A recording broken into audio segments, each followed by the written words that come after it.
Hi, everybody. Hey. Howdy, howdy. Hello.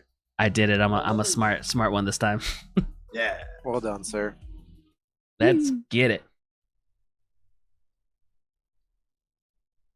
You ready to rock and roll? Yep. Let's roll. Everybody finds herself in the town of Flattery, a town that they discovered on their way towards the mountainside coming out of Danu's forest realm, making their way towards Aid's mountaintop, this volcano that seems to be starting to become less and less dormant as we go along. It's not known for this area. But the gang find themselves in the town of Flattery, where they were led there by none other than Tobin the Pup. Tobin the Pup helped the gang find his master goblin, who unfortunately passed away despite multiple attempts to keep this goblin alive. No one can ever doubt the commitment to life, the preservation of life that this group brought to try to save the goblin, who we discovered was part of the Seven Sins merchant group, who have been encountered by the team on multiple occasions, conducting the shading activity, known by their trademark squeak mouse costume that he had on him, but he basically passed away from his injuries. So the guys found themselves in the town of Flattery, because Flattery gets you everywhere, name naturally coming from the amount of roads leading into this hub town. And from there, they decided to split the party, which, as we all know, is an incredibly good idea and always works out perfectly for everybody. We have initially Tommy and Rian entered the tavern known as the Pristine Guillotine, while our other party members made their way through the central courtyard area into the town square, where they came across multiple shops in the area. The Closed Closet, Trinky Dinks, with that there, I believe was the name of that. So, yeah, Trinky Dinks. There was also Kibble's Tidbits and Worth's Wiles shops for there, as well as the imposing figure of a beautifully clean, spotless guillotine up on the platform area, which was investigated by the group. None other than Bodok himself tested out the blades, pulled the wee rope, dropped down, found a rag of clothing there, which was probably the closest thing that would come to litter or rubbish or an area that had been cleaned up, that contained patchwork of red, yellow, black, bit of purple clothing on this piece of cloth. As Claude in particular entered Worth's Wiles, where he's speaking to Francis Kibbleworth, the shopkeeper in out there. It showed him the Ring of the Mimic, which he proudly had on display, along with some other bits and pieces throughout the shop. But Claude had a bit of a nasty feeling about this. He got a bit of a sense, so he tapped into his own divine protection and had a bit of a meditative moment to get like, can I sense anything in this area? And as per how it's felt with him, he basically got a reek of evil, a reek of deception, a reek of just uncertainty in this shop. At the moment, as he was able to talk his way out of the shop, across the road, I believe it was Logan and Bodok were about to enter Trinky Dinks whenever a sign fell on them, a sign that the group had previously thought had said one thing, but actually now read as Trinky Dinks shop. The sign fell onto them, and although it fell onto Bodok, he wasn't able to lift it off immediately because it started to bite him. Started to be attacked by this, as we discovered a mimic had taken the position of this sign in this town. So the group were able to fight it off, eventually get it off. Logan, I believe, took a little bit of damage, even him trying to remove this from Bodok took a bit of damage as it attacked him in retaliation.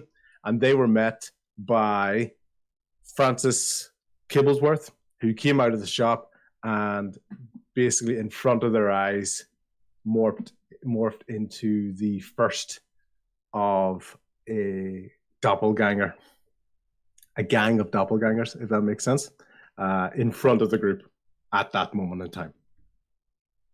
Before we turn to the group, we're going to give a quick update on inside the pristine guillotine, the tavern that Ryan and Tommy were entering in, and they got speaking to Marcus Kibblewirth.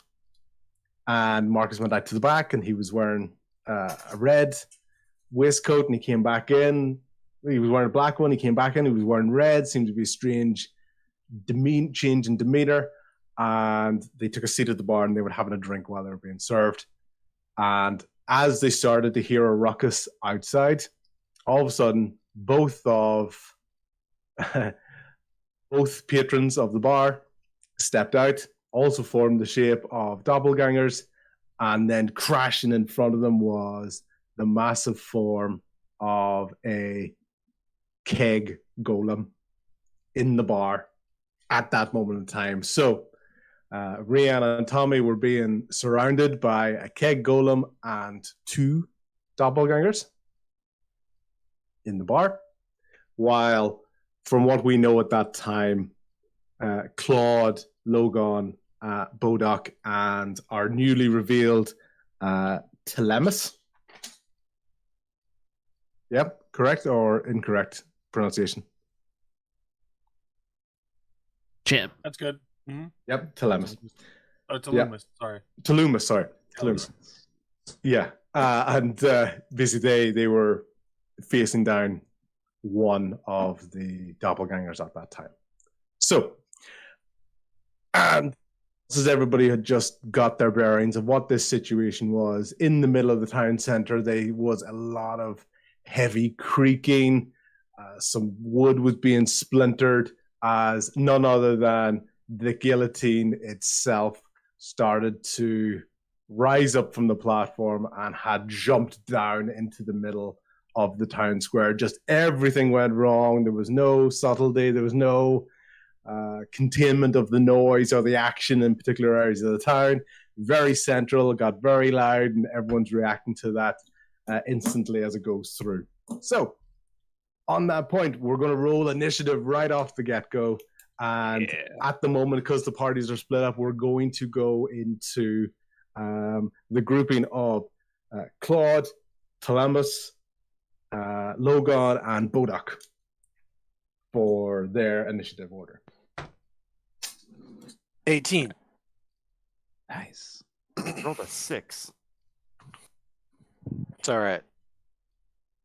Do you have a plus to your initiative? Yeah, 6 plus plus. 3. That's I with got advantage? 3 That was with advantage? plus 3. I rolled a 3. Oh, okay. Here we go. That's with advantage. Oh no. Nice callback. Nice callback. Okay. Claude with Sorry. Claude with a 15.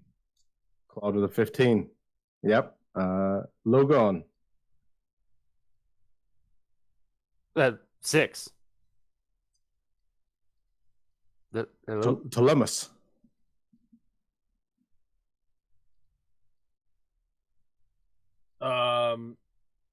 So am I close? I can't remember what happened last time.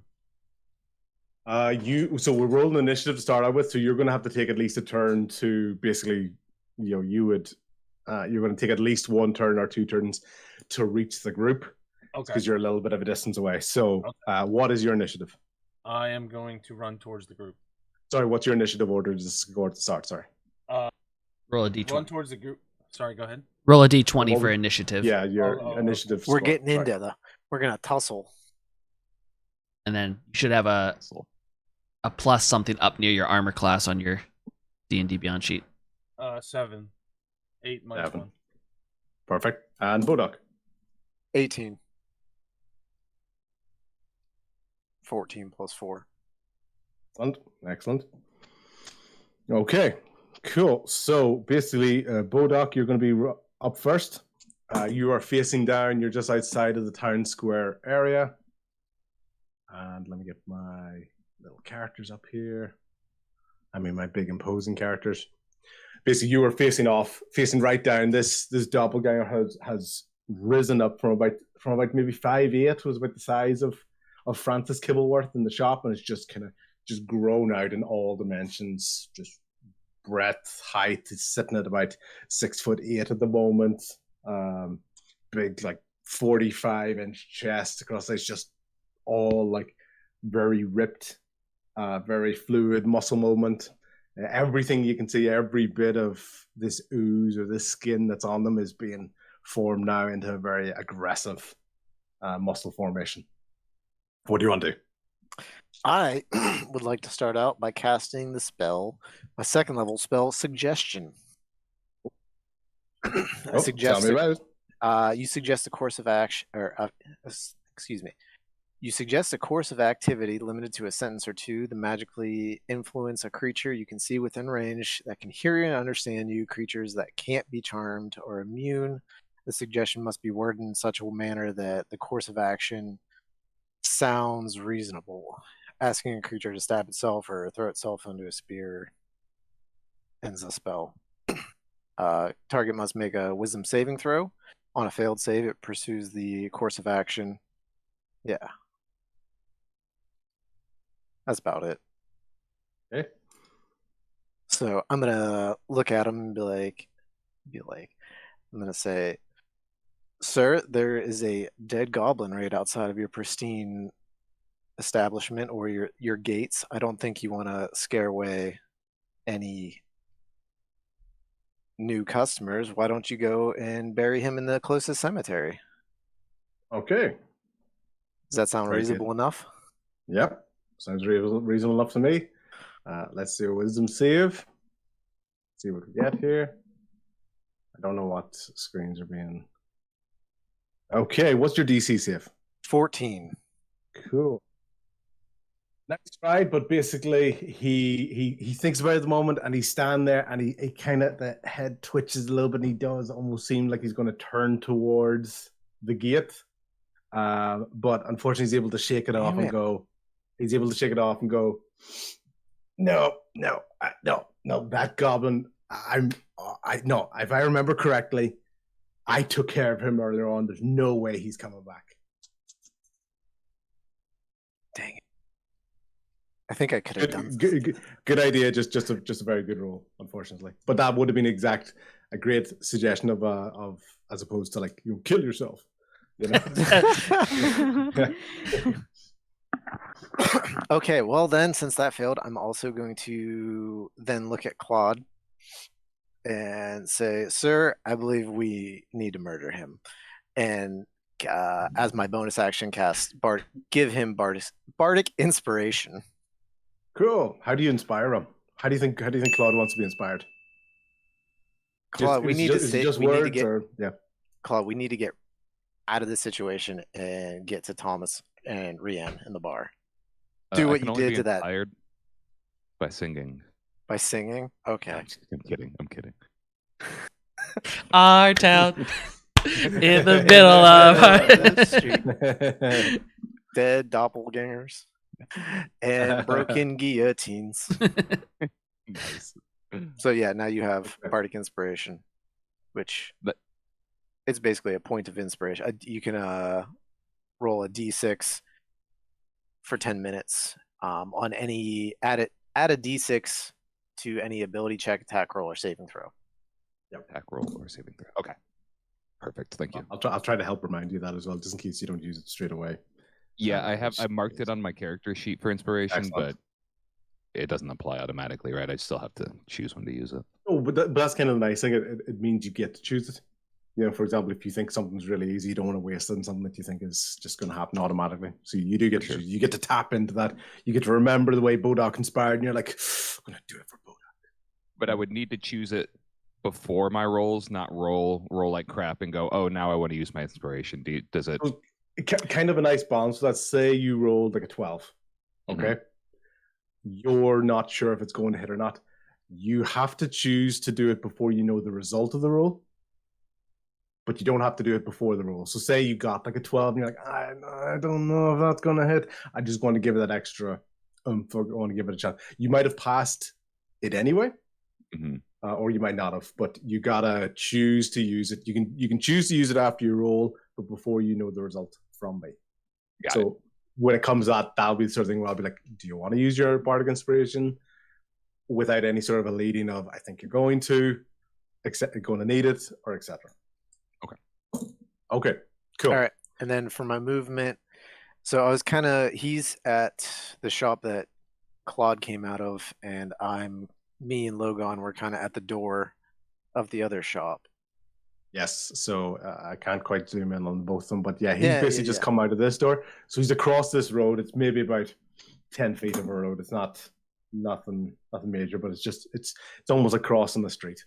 All right. So- Well, I'm gonna Well, it's take actually a more than 10 take a feet, but step yeah. back behind Claude and pull out my rapier and just in a defensive stance. You ready? All right, that's it. Okay, You ruined my plans. fantastic. Excuse me. You did not. Don't worry, I'm only messing. Okay, Doppelganger's next. So Doppelganger basically just going to go, yeah, and I'm going to take care of you the same way. Like, you knocked down my sign. Have you seen the state of this place? Is it so hard to keep things tidy? You humans, you come in here and you just ruin everything. And you can see his arm kind of molds almost like into like a mallet, like a large mallet. And he's basically going to take a swing. He's looking at Bodok, but Bodok has bravely decided to stand right behind Claude. So he's coming down and he's going to smack down on the shield of Claude. And he's going to roll a 14. My armor class is 18, so Excellent. So smash against the shield, but no real impact. You're able to protect that there and take that there. So and as he's leaning down on this morphed out, almost kind of like a Sandman type hammer, leaning down on top, you're trying to push it down. He just goes, won't be long until we just get rid of you waste of space and you and your friends.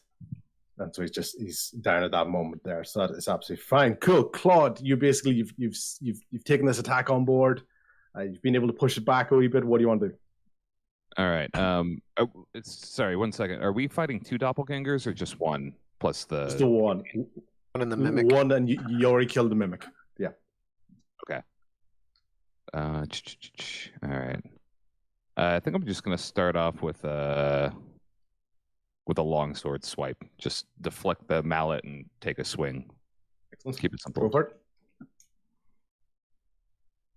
it. Rolled a 19 to hit. Excellent. That hits. Yep. Can I choose to use Divine Smite now, or did I need to do Yeah. that before I started? Nope, you can if you Yeah, got a it spell definitely slot, does. you can choose to do it. That's kind of the cool thing about the smite spells. You can actually choose when you know you've hit it, Okay. I as used opposed to having to call your shot. So yeah, Fair enough. I used 1 spell slot last time, so I'll burn another one to Divine Smite. So that's a 6 for the base attack roll, plus it's 2d8. Yeah, 2d8 extra damage.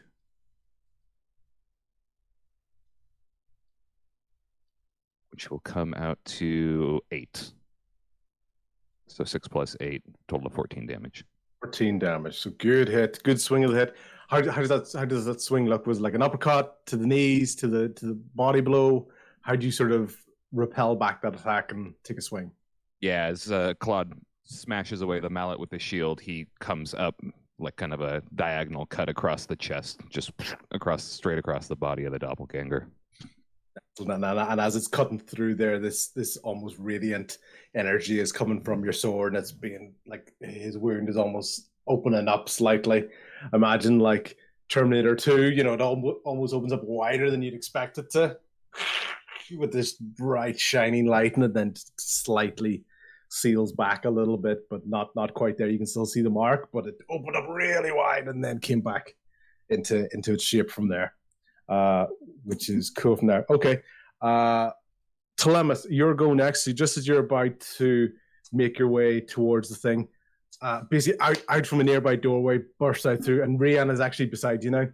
So she's Hey, actually guys. with you. She's like, yeah, Ooh. going to make her way there towards things. So Telemus, if you can take your move and maybe make your way towards the group.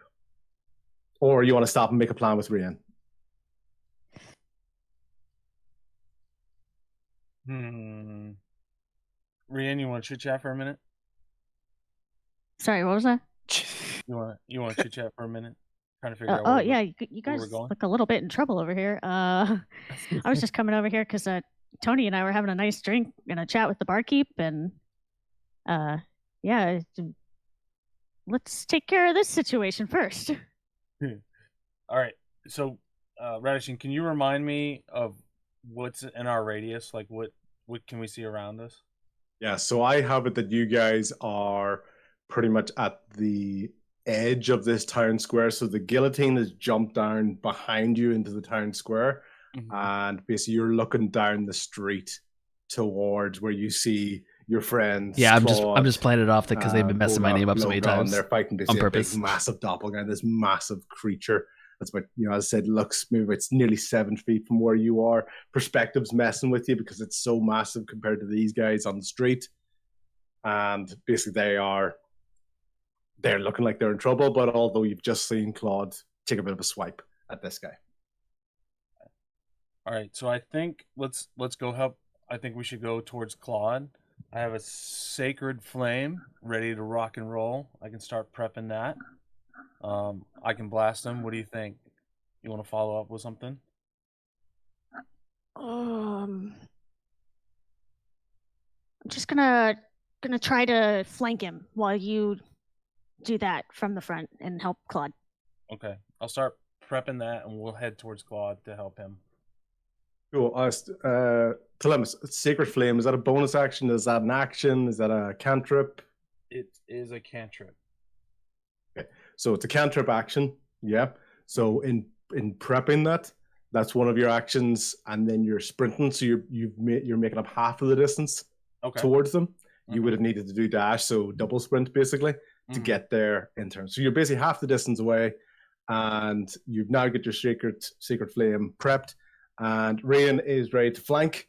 So Rian, basically you can either go around the outside of the shop on this side or go off to the left. Where are you thinking of going? Gosh, I think I'm gonna go around the outside of the shop. Yeah. Really try to get around the back. Good idea. So you're gonna be able to get around to the back of the shop. That's absolutely fine. Okay, cool. And Logan. Yes, sir. You're up. I would like to cast Hunter's Mark on this doppelganger. Excellent. Do you know that spell? Or do I need it? So you can remind me of it, but I think I've got it. But Yeah, I just mark one enemy, and then I do an extra 1d6 of damage to it. It lasts for up to an hour. Excellent. So you still have action, you still have movement, you still have all that there. But yeah, you've kind of almost in your head, you've lined up like a crosshairs on this guy in your mind. You've been able to take a moment and go, all right, I've got my distance. You've almost taken in a split second, you've almost taken the wind speed into consideration. You're ready, you're focused. This is your kill. This is what you're going for. Okay. Right, and then I'm going to shoot at him with my longbow. Classic. Take your shot. Oh, come on. Hey, All you right. know. Only a 5, but I get the d6 as well. And a 6, so total of 11. So the D6 for Hunter's Mark is extra damage. Yes. So it's when you hit. Oh. So Sorry. No, totally fine. At the end of the day, we're all getting used to these ones. So basically, in that sort of split second moment between him being primed and almost leaning against Claude's shield, and then being blasted back by the strike, that divine smite of Claude's, that's just been enough to kind of push him out of the way of your arrow. So you had it lined up for a second, but he got pushed back. So it looked like it could have been a good shot, but just in that split moment of the timing, didn't work out for you. The arrow goes flying down that road as you're looking down that road towards Telemus, but it's not accurate enough that it's actually going to hit him. But Telemus, basically, as you're standing there, this thing goes whoosh, this long arrow bow goes flying about your head. So you know you're gonna be needed, and you're gonna need to get there as quick as you possibly can. Okay. That sucks. Yeah. Cool. Nice try, Okay. buddy. When the dice don't Yeah. do you well. Cool. Okay. In that moment, we bring ourselves to the pristine guillotine, and in there we have Tommy, we have Rian, we have two doppelgangers, and we've a golem keg making its way, basically just encroaching on these guys, kind of backing them up towards the door. So, Tommy, Rian, you want to roll initiative? Wait, did Rain just run out earlier and meet up with Telemus? I'm flanking. From your perspective? No, Rian's been there the whole time. Okay. In All right. character. I'm so confused. Oh, Oh, I get fuck. it. In character, what do you know? I have Oh, me? Nothing. I have initiative as 6. 17. 6. Okay, cool.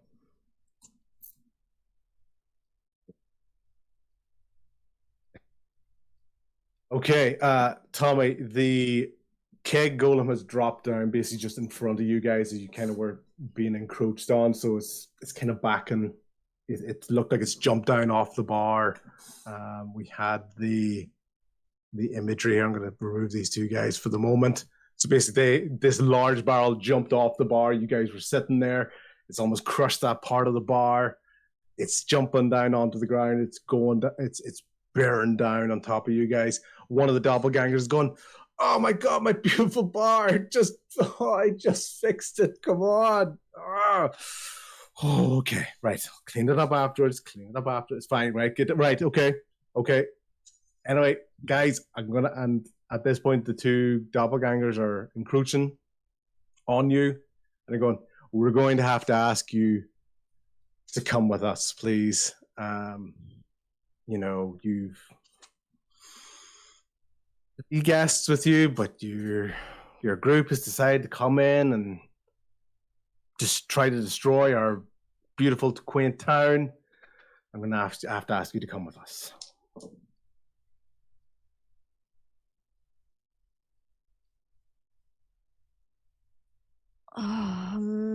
Tommy, I ain't going nowhere what do we do?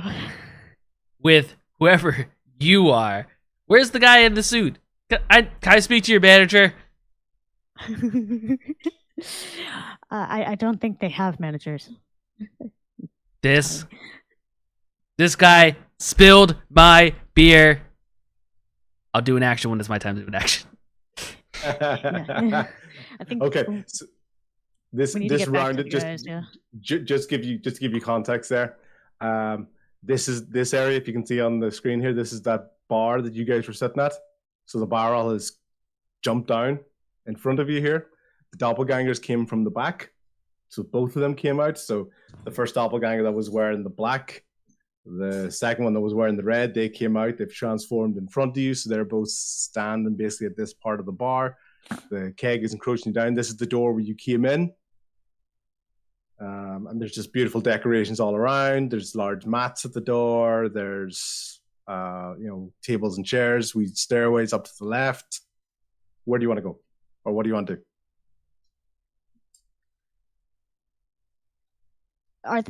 I would imagine that this is lit with like candles and such around the bar.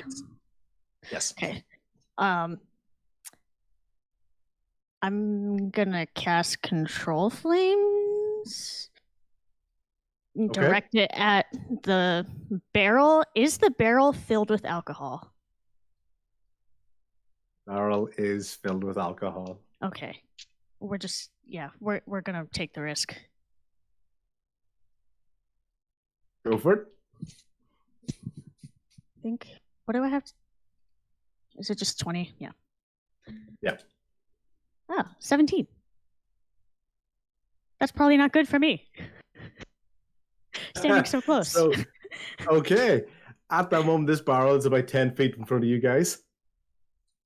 With that genius bit of work, This flame, this controlled flame, swirls out of the candles, goes right down the mouth of the keg golem, and you can see it does instantly one shot kill the keg golem and explodes. Absolutely genius move. But you're both going to have to do a dexterity saving throw, and both of the doppelgangers are also going to have to do a dexterity saving throw to. So you're basically looking to beat a 10 with your dexterity saving throw. A fail means you take half damage. Oh, sorry. No, if you fail, you're going to take full damage. A pass means you're going to take half damage. Okay? Because this is a massive alcohol explosion 10 feet in front of you. You're not getting out of this painlessly. I pass with a 13. Yep. I rolled a 2. Okay, fantastic. Better than a 1. Yeah. So I'm rolling 4d4s or 4d6s of explosion. Tommy, you're going to take half damage. Ryan's going to take full damage. What is full damage? Yep, Yeah. I'm about to How tell you many now. He's rolling right now. Oh my god. Okay, so we are looking at 16 points of damage in full. Tommy taking half of that. Weeks. So you did take out perfectly the keg golem in one shot. Doppelganger number 1, who was closest to that part of the bar, he also failed his save, so he's also taken 16 points of damage. The second one was able to duck behind the bar just at the last second. He's still got quite a few burns on his body, and you can see that part around his shoulder and his neck has looked like it's kind of melted and it's sort of withering down, but it's sort of deformed, sort of getting back into place. You know, there's no clicking, there's no bones. It's more like wet sand, kind of just taking back up its position. So Rain takes 16 points of damage. Doppelganger number 1 takes 16 points of damage. Doppelganger number 2 and Tommy both take 8 points of damage. Fantastic. I fly back and land on the ground. I'm probably going to be stunned for a minute, looking up at me. Yeah, okay, so that's fine. Yeah, I'm fired out to you. Yeah. Okay. That was awesome, though. Yeah. Very cool. Very, very cool. I was like in the And middle that's of like the two people coming back. I was like, need to speak to your man, and like I don't go prone, but I get like I kind of stumble forward. Okay, Catching my Karen, boats. we need to blow up the bar. Okay, fantastic. And with that there, Doppelganger number 1 is taking he's taking a lot. He's stepped up. He's having to take half of his movement just to pretty much fall over the bar. And you know, he's half his movement, he's fallen over the bar almost as a climb. He fell because he took so much damage. He's going to use the other half of his movement just to stand up. He is really, really dazed at the moment. We pretty much took him out for that turn as well. With that there, the second doppelganger, though, is making its way down towards the opening of the bar and is still about 10 feet away from you, Tommy, from where you were standing. So it's basically going to ready an action for as a reaction for if you come close to it. Okay, so that's both their turns done. The next turn would have been the keg, but there is no keg. Now, Tommy, you have doppelganger number 2 about 10 feet to your right, slightly behind you, and doppelganger number 1 is about 20 feet in front of you, just looking down the line of the bar. All right, I'm gonna say to Rand, we gotta go now, and I will pull out my pistol and shoot the one that is 20 feet away. Okay. My flintlock pistol. I kind of do like a little like from within my coat. Do like it does like one of those little flips on my hand, and I point right away or towards the camera and shoot at the doppelganger. That is 20 feet. Does a 6 hit? No, 6 is not hit.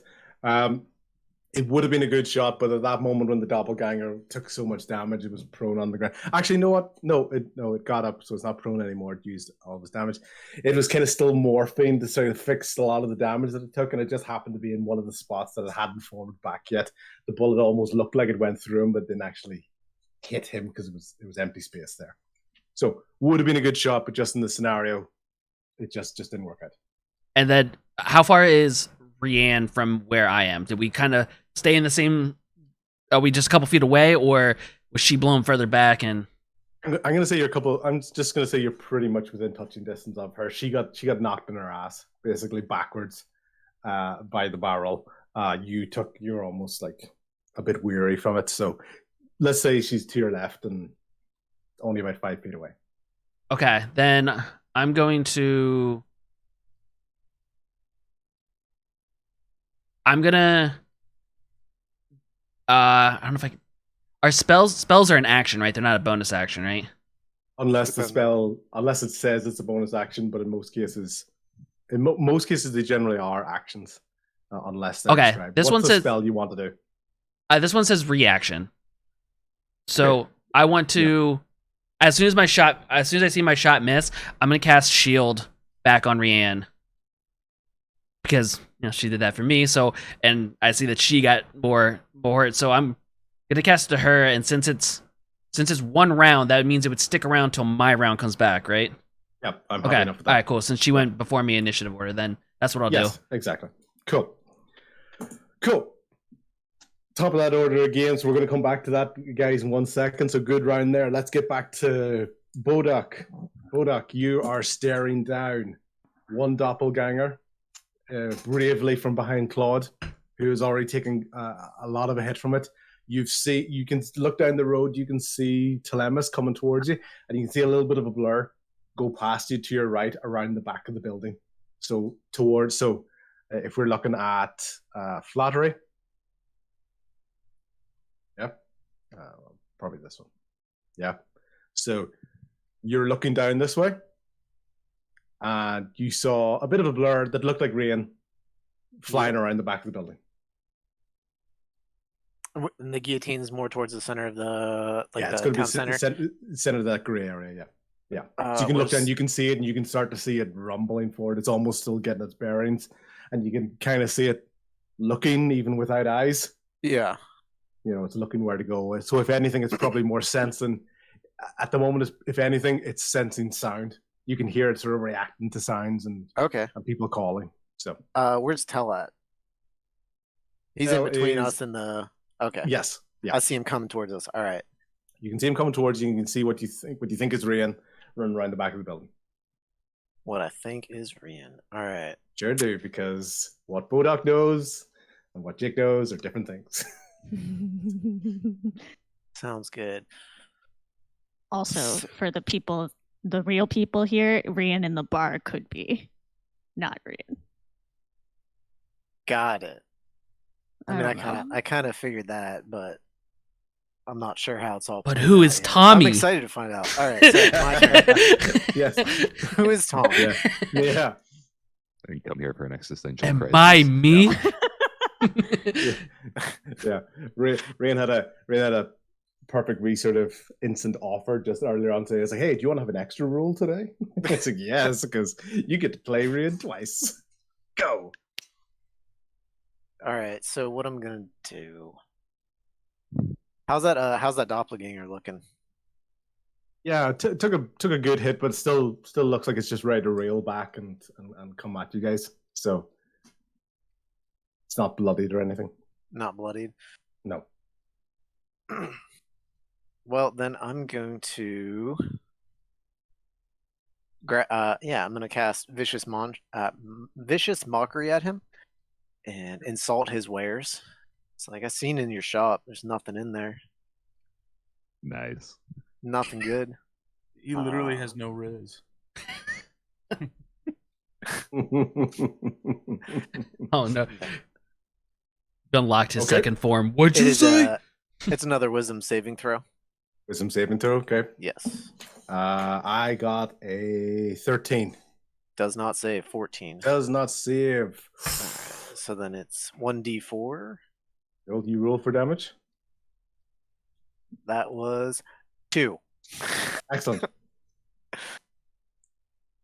That's just classic bard stuff. You know, Yeah. you're not a glass cannon, but you chip away at them and you help everyone else hit them really hard. So you're a classic support character in that sense. Excellent. Cool. Well, and also for my bonus action, I'm gonna Logan's right next. Where's Logan at compared to me? Is he like within? Let's say he's Can at I touch the him? far corner. Because you're right behind Claude, I'm going to say no because you're not that tight. So you're within touching distance of Claude, but not of Logan. Then I'm going to. I love being able to say yes, but. Yeah, I was gonna. I could move just so I could do what I wanted to do, but we're huddled up like lemmings.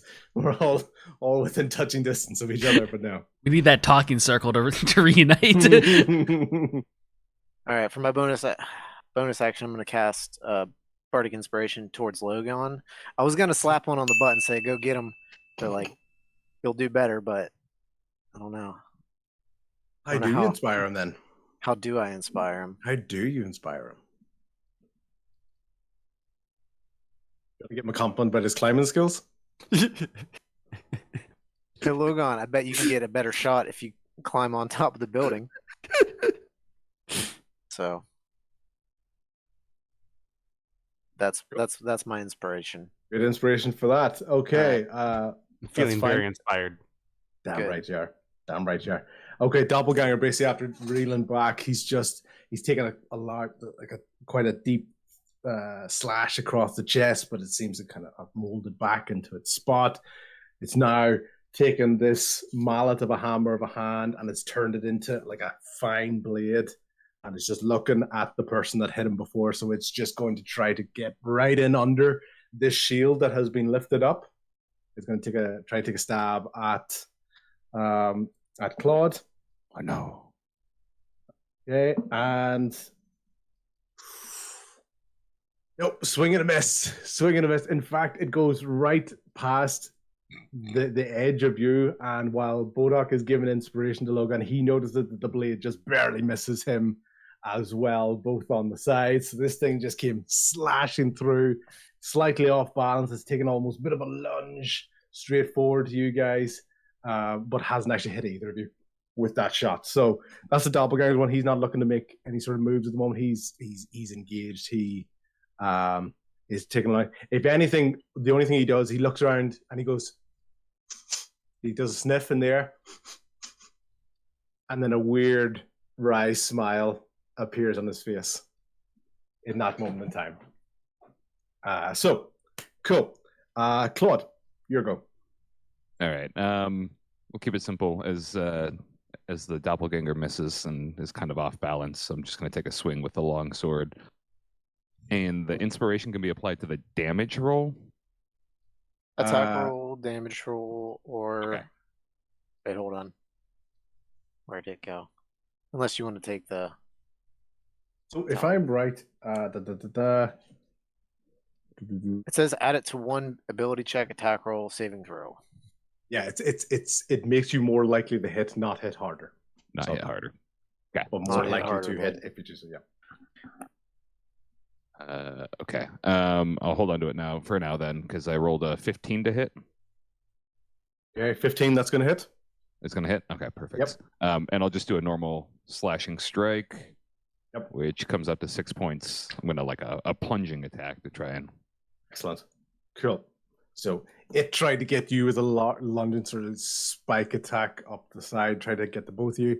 You basically almost counteract that. You lean in and you're taking while it's off balance and get a good stab into the side on it. So once again, for a brief moment, that wound opens up and you can see behind him. That lunge has just opened him up a little bit, and then you can just start to see this liquidous form just kind of just start to weave in amongst each other and try to heal that up, but not actually heal, just at least sort of bring it back together. Okay, fantastic. Any movement, any bonus actions, any other sort of activity, even any free instructions, to give instructions to Bodok or Logan around you. You can see Telemus coming down the road. Speech basically as a free action. Anything you want to do? No, I'll shout to Loomis, like, watch your back. Like, we can see the guillotine mimic behind him. It's like, don't get caught off guard. Like, it hasn't done anything yet, right? It hasn't taken an action. No, not yet. All right. No. But I'm going to stay positioned between the doppelganger. Okay, cool. And Boduk. In you shouting down the road towards Telemus, you can see the guillotine just basically stops for a brief second and looks, or at least tilts its direction towards you guys. So it clearly reacted and looked that way. Get my mouth shut. Cool. Telemus, you run down the road. You've got your sacred flame ready. You've seen Rian run round the back of the building. You've got movement and actions. If you move up to the doppelganger, you'll be able to do an attack. Or if you've got any sort of range spells, anything, you'll be able to make them count from there. What do you want to do? I would like to run up to him and then cast my sacred flame on him. Okay, fantastic. How does that sacred flame look to you? Like, is that like a weapon that's on fire? Is it on your hands? How does that sort of look to you? I want you all to picture Dragon Ball Z. I'm pulling this through my chest, and it's getting ready to come through my body. Like, my body kind of sets on fire a little bit, and then I push it out with one hand. Nice. Fire. Cool. What's the range on that? Like, are you doing that from where you were standing? Have you run up and you're touching them with something? What's your sort of, like, just to get an idea? I want to be out of swinging distance, but kind of close. Cool. So by 10 feet? Yep. Yeah. Yeah. So you wouldn't be able to just turn around and hit you, but it's enough of a projectile distance that you still got that potential for the accuracy. So what do you roll to see if you hit? Is that just normal spell casting? Yes, which is a D20, correct? Yes, and then you've got your spell casting modifier on the back of the page. So I think it possibly a plus. It's at the very top, maybe a +4 or +5, depending on the type of spell that it is for you. +5. So plus it's 5. D20 +5. D20 +5. Gotcha.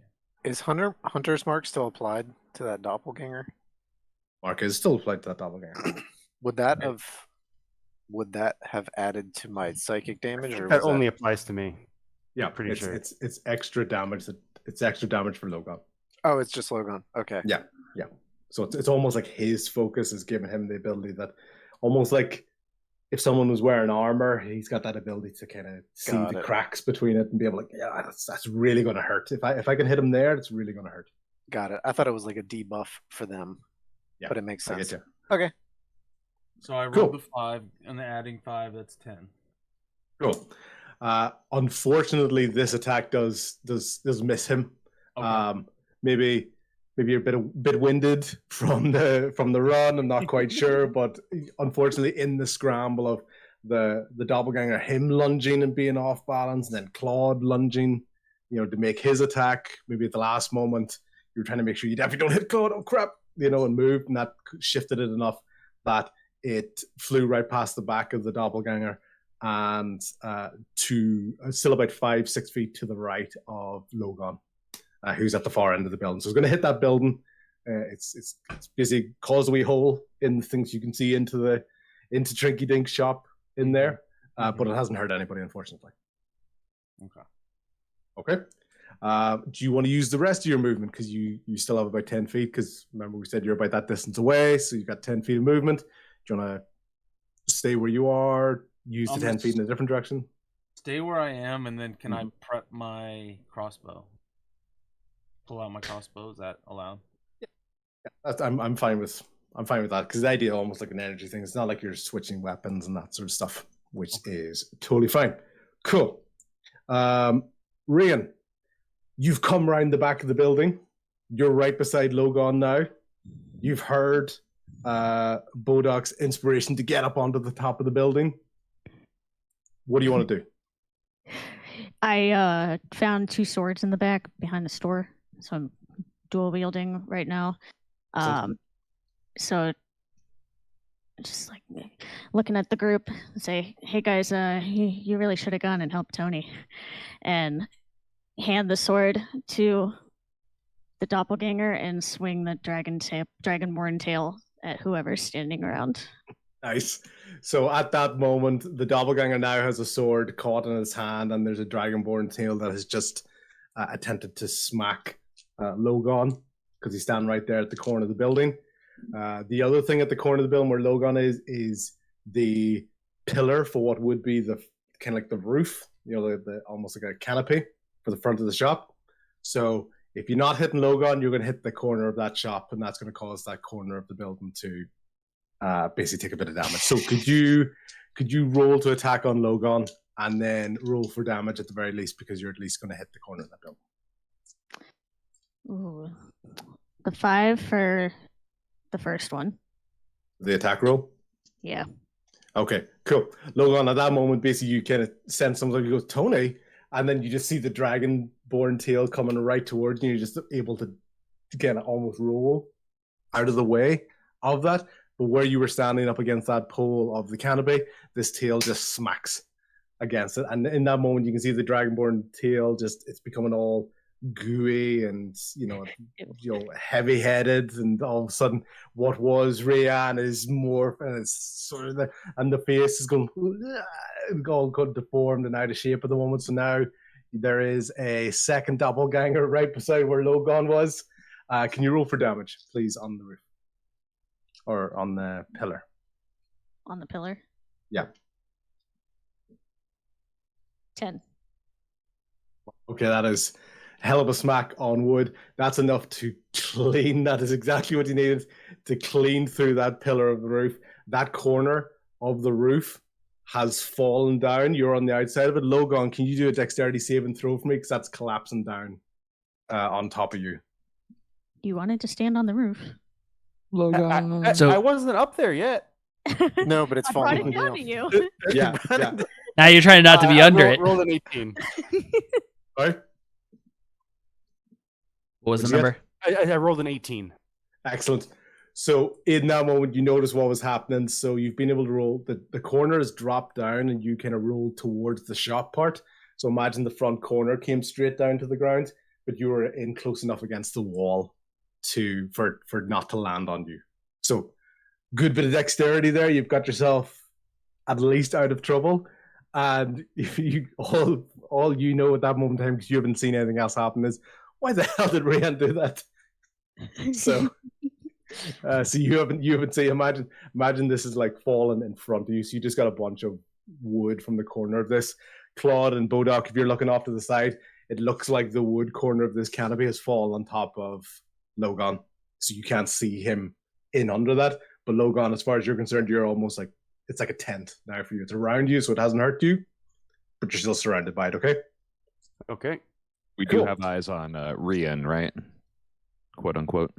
Yes, you guys, you two now do, because as she did that, and the damage that she needed to hit that was generated from that transformation process. So now she's standing up as well and looking like the secondary doppelganger with that there. And Logan, what do you want to do? You put me in a pickle here. Yeah. I was so inspired to get on the roof. Now the roof's come to me. That the roof got on you. Uno reverse. What are you doing, Step Roof?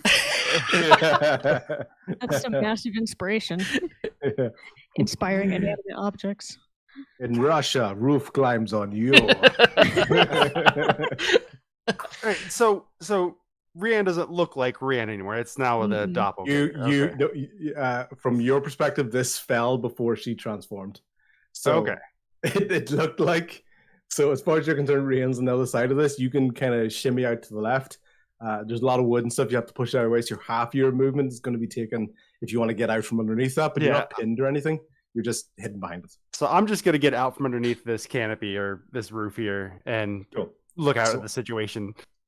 As you basically crawl out where you were expecting to see Ray, and you just almost your eyes just meet the ankles of this massive grey individual, and you just have that really slow look up moment and just see this towering nearly like 6'6", 6'7" monster of molding, shimmering, constantly in motion skin in front of you. So about half your movement is to get right in front of this thing. What do you want to do?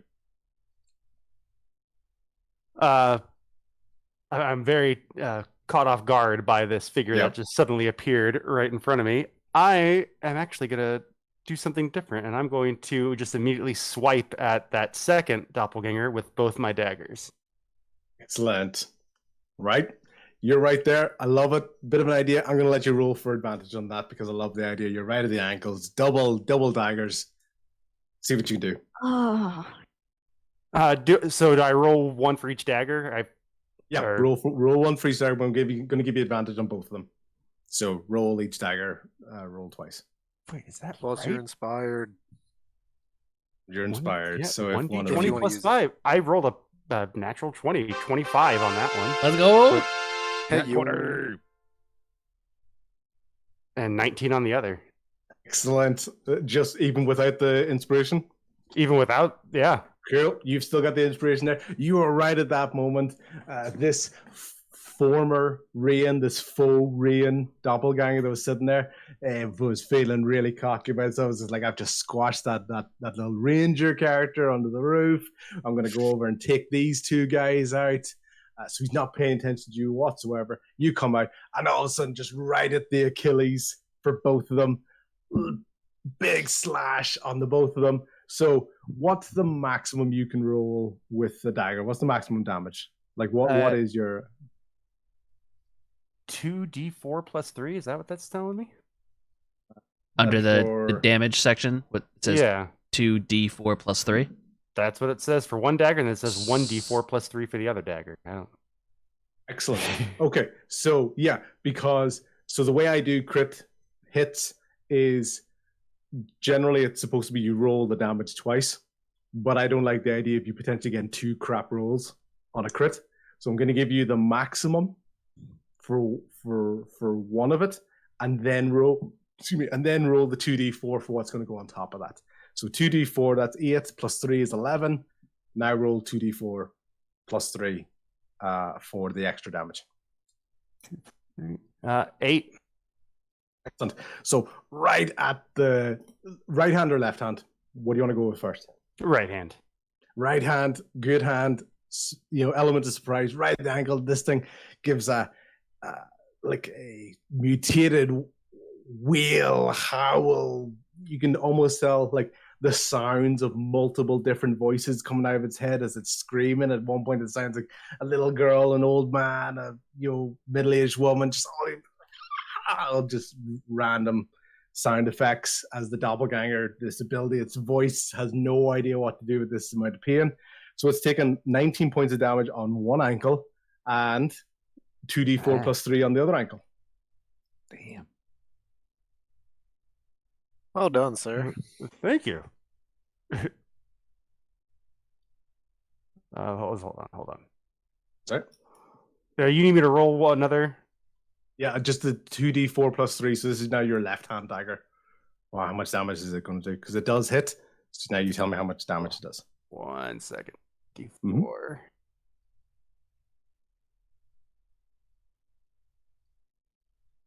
7. Excellent. Okay. In an instant, this thing went from incredibly cocky and just thinking how smart it is, and you could almost see that little last remnants of what was Rhea face just being twisted and awkward, and drops down onto one knee because those Achilles muscles have just been slashed, and it is in a really bad state at the moment with you basically almost both on your knees.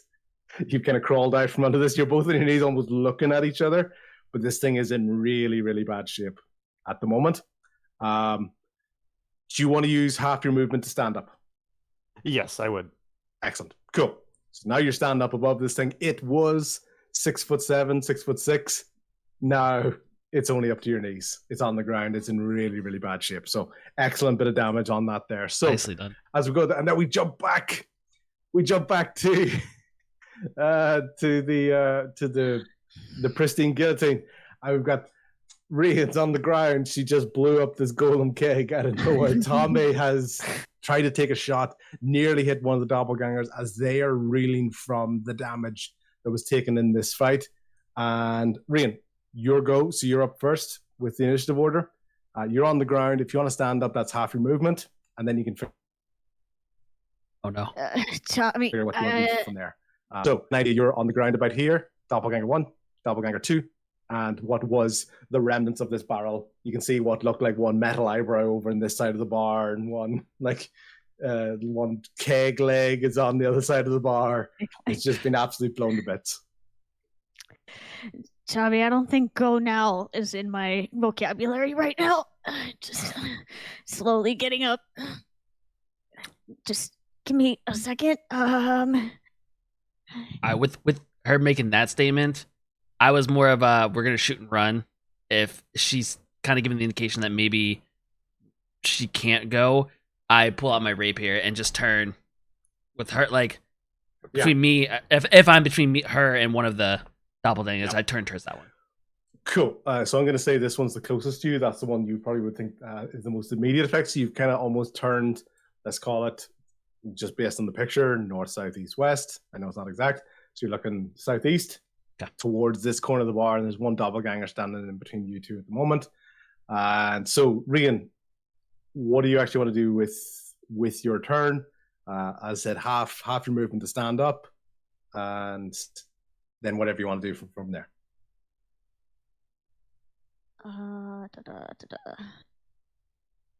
Welcome into the stream. Hope you're having a great day. I'd like to cast Misty Step. Okay. And teleport behind them. Yep. So you want to go behind them? You're not looking to get out of the building. You're looking to go behind them. Yep. Just trying to get an idea of perspective to make sure I know I'm looking in the right direction. Yeah. Cool. So Tommy has valiantly stepped in front of you to block you from one of the doppelgangers, and you just went, peace. Is the shield still active, or has that been dispelled at this point? So it's going to be active until Tommy's next turn. Okay. So both the doppelgangers will have chances to attack before Tommy's turn comes back. All right, yeah. I'll get behind them and take a swipe with my quarterstaff at one of them. Yep, perfect. Do you want to go for the one that's quite badly burned up at the top, or the one that Tommy's looking towards? The badly burned one. Badly burned one. Cool. Right. Tommy in that moment is like rising up, the hero moment. I'm going to protect my friend. I'm going to stand up here, ready to go. And all of a sudden, all you hear is a whoosh. And Rain's no longer behind you. She is directly behind the doppelganger that's badly burned. And you want to take a swing with your quarterstaff? Yep. Cool. So am I rolling just for the damage? Or rolling no, you're rolling first? The hit. You gotta roll the hit, yeah. Oh, sorry, what was Misty Step? Is that an action? I just want to make sure I'm not giving it's too many actions. Tier 2 spell. It's a tier 2 spell. Okay, so that is your action, just so you know. Okay. So you can't do that and attack. So do you want to rethink? I'm fine to kind of let you rethink that if you want to do, or you want to Misty Step somewhere else, because you're getting used to a spell. So it's a bonus action. Yeah. Oh, is it? I just looked it up. Second level casting, one bonus. Oh yeah, casting time. Excellent. I was hoping it was that. I was hoping Thank you. Chat was saying the same thing. I was in the process let the DM as well. take your thing. Thank you, your chat. phone away from. Nice. Yeah, cool. Thanks, Pulsefire. Yeah, so you can basically do that. So you can do another spell if you wanted. This is going to be a cantrip as the attack, or you can swing with your quarterstaff. So you just want to go quarterstaff? Yeah. Okay, cool. It's 18 plus 2. So that's going to hit the doppelganger. Yeah, roll damage. It's a d6. Rolled a 5. Rolled a 5. Fantastic. Okay, cool. How did you hit it? Did you go for the head? Did you go for the body? Did you go for the legs? What's your sort of intent? Or is this one like still lying on the ground because it was burned, or? So it used half of its movement to basically kind of roll over / climb over the bar, and then the other half of its movement to stand up. So it is stood up, but it's quite groggy. I'm just gonna swing for its core, get the biggest hit. Cool. Since I'm a little injured. Yeah.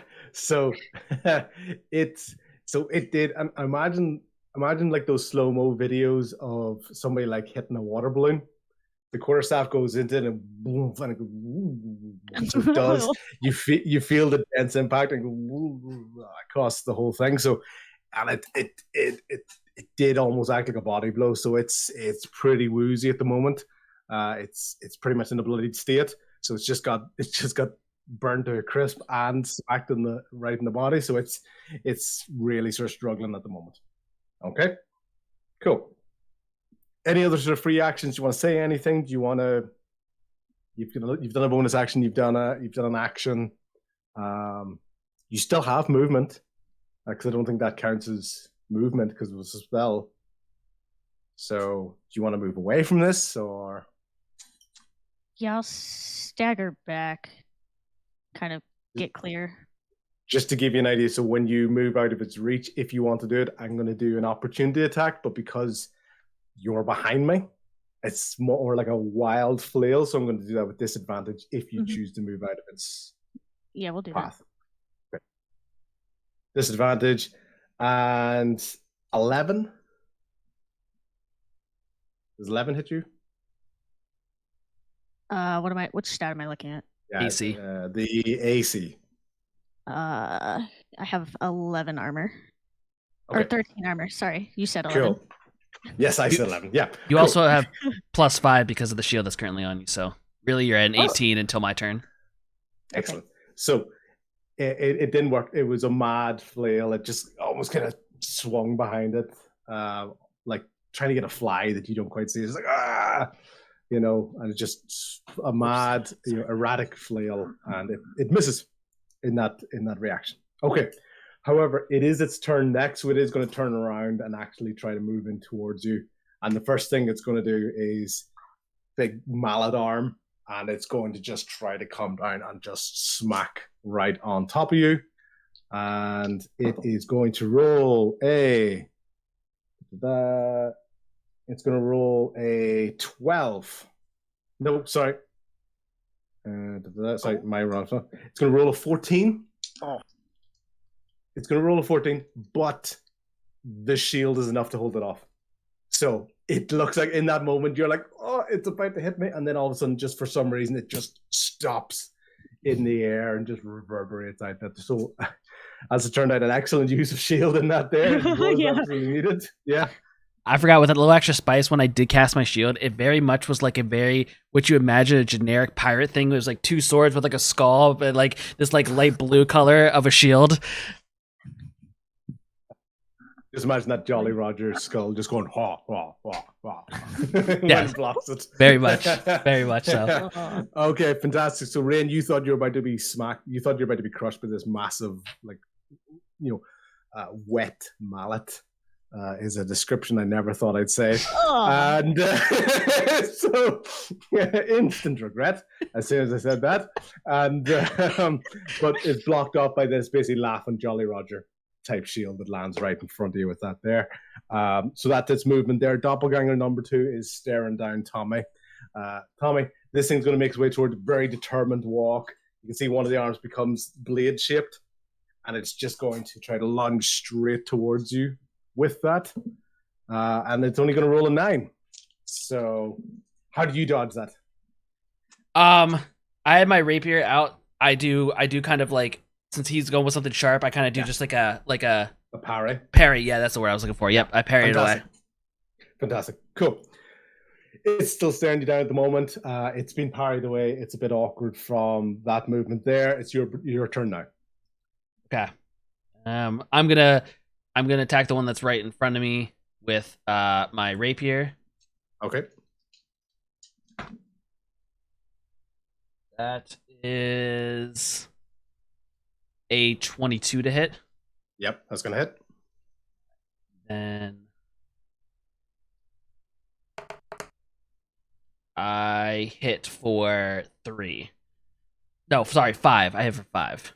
Hit for 5. And good hit. It's very much like I parry, and if Rian happens to be looking at what I'm doing, this is the most like together coordinated you've seen Tommy. He parries with and like does like a 180 low spin and cuts across like the lower stomach, like you have it like truly like he's used to being fighting on ships and like has the skill of it, but because of how he comes across normally, you don't normally get to see him actually be coordinated at shit. So like this was a 1-2 of parry, lower spin, slice across the stomach.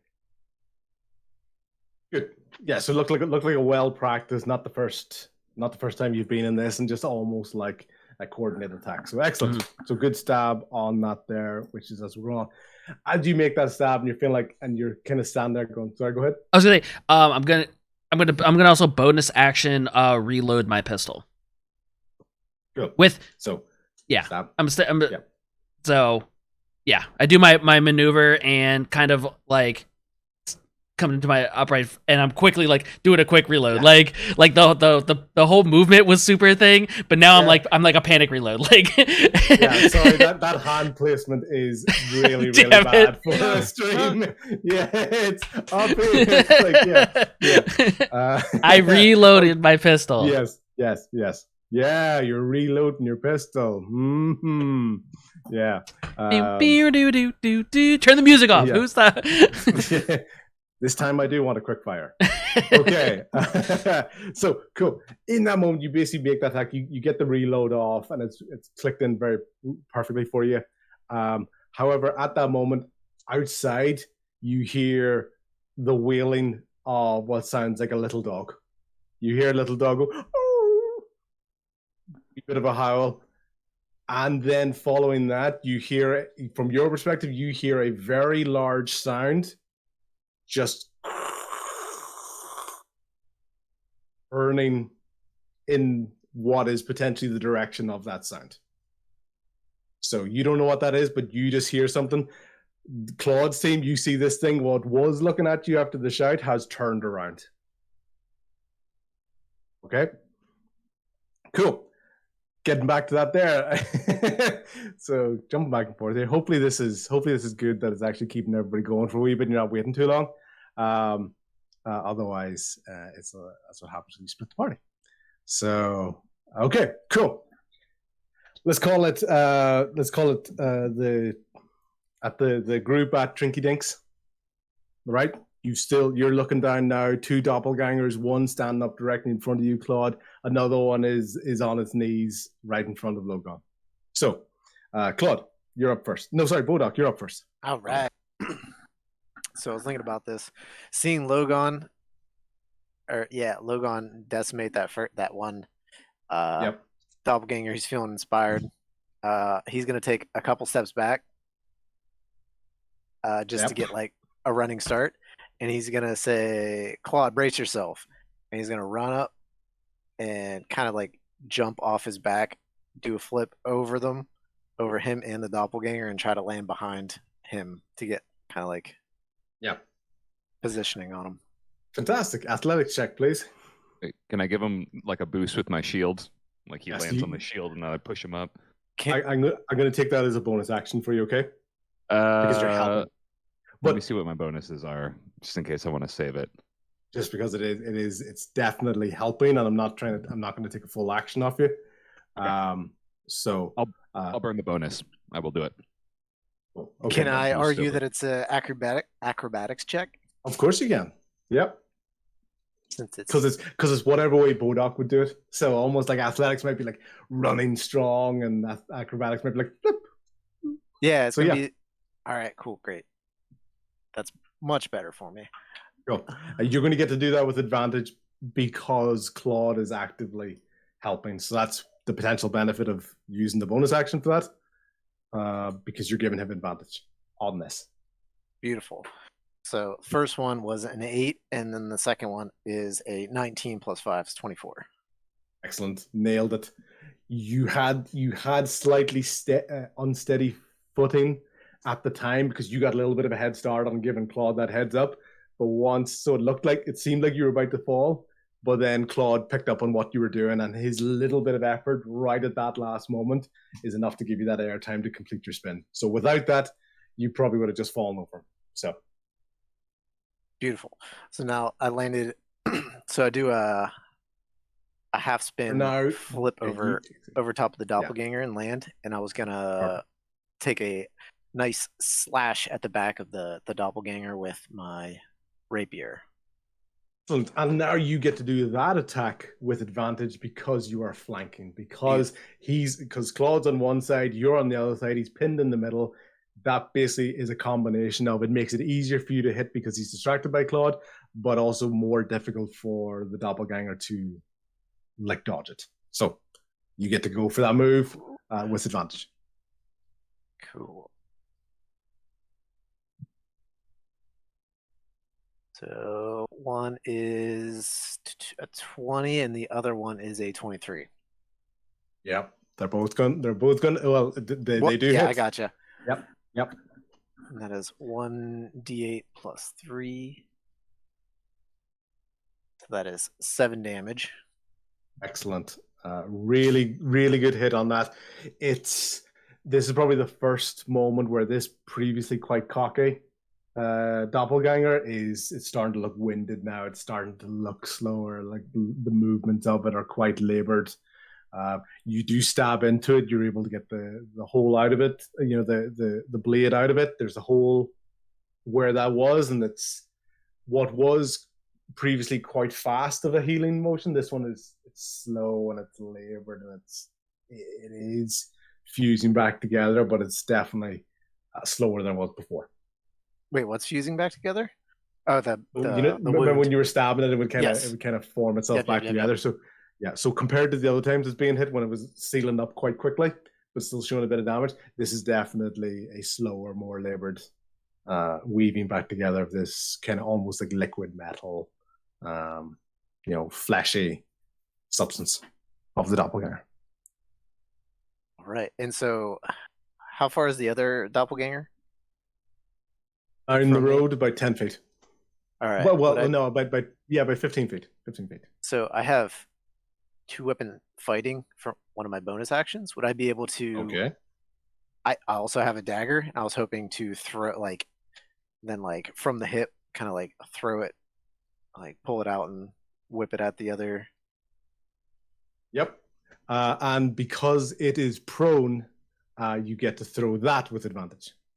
Wow, you're really buttering me up, huh? Yeah, that's exactly it. I'm just giving you all the advantages, obviously it was building, yeah.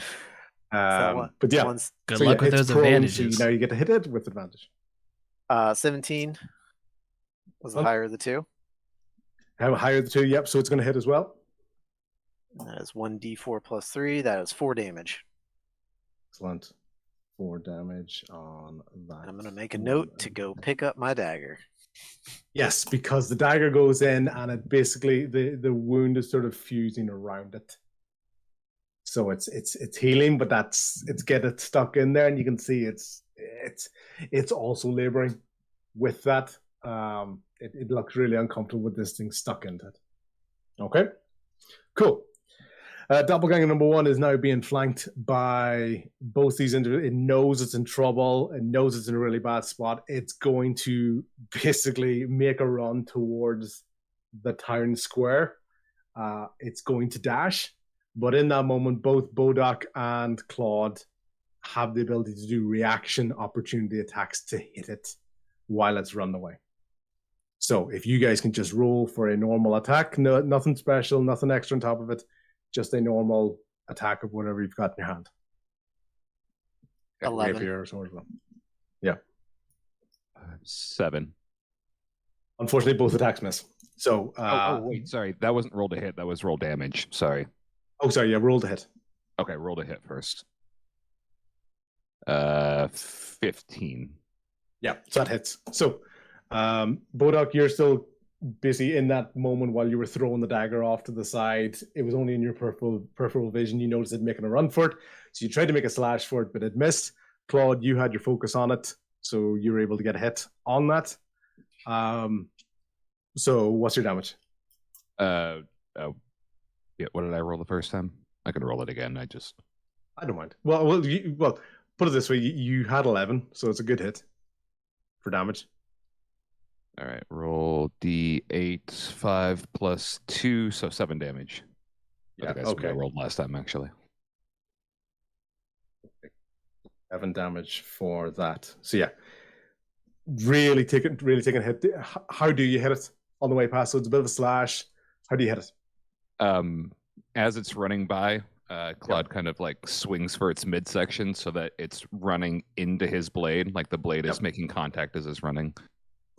Excellent. So kind of like slice across the belly type thing as it's making a run for it. Almost as if you could leave it in two, even if he can't. It's just like. And because it was such a good hit, for a brief moment, you look at its midsection, and it does actually open up, it's just connected onto the far end. There's no spine or anything in there. It did actually cut the whole way to there, so it briefly went and then came back together as it just kept running. Okay, so it's making its way right towards the town square. Okay, that's where the guillotine is, right?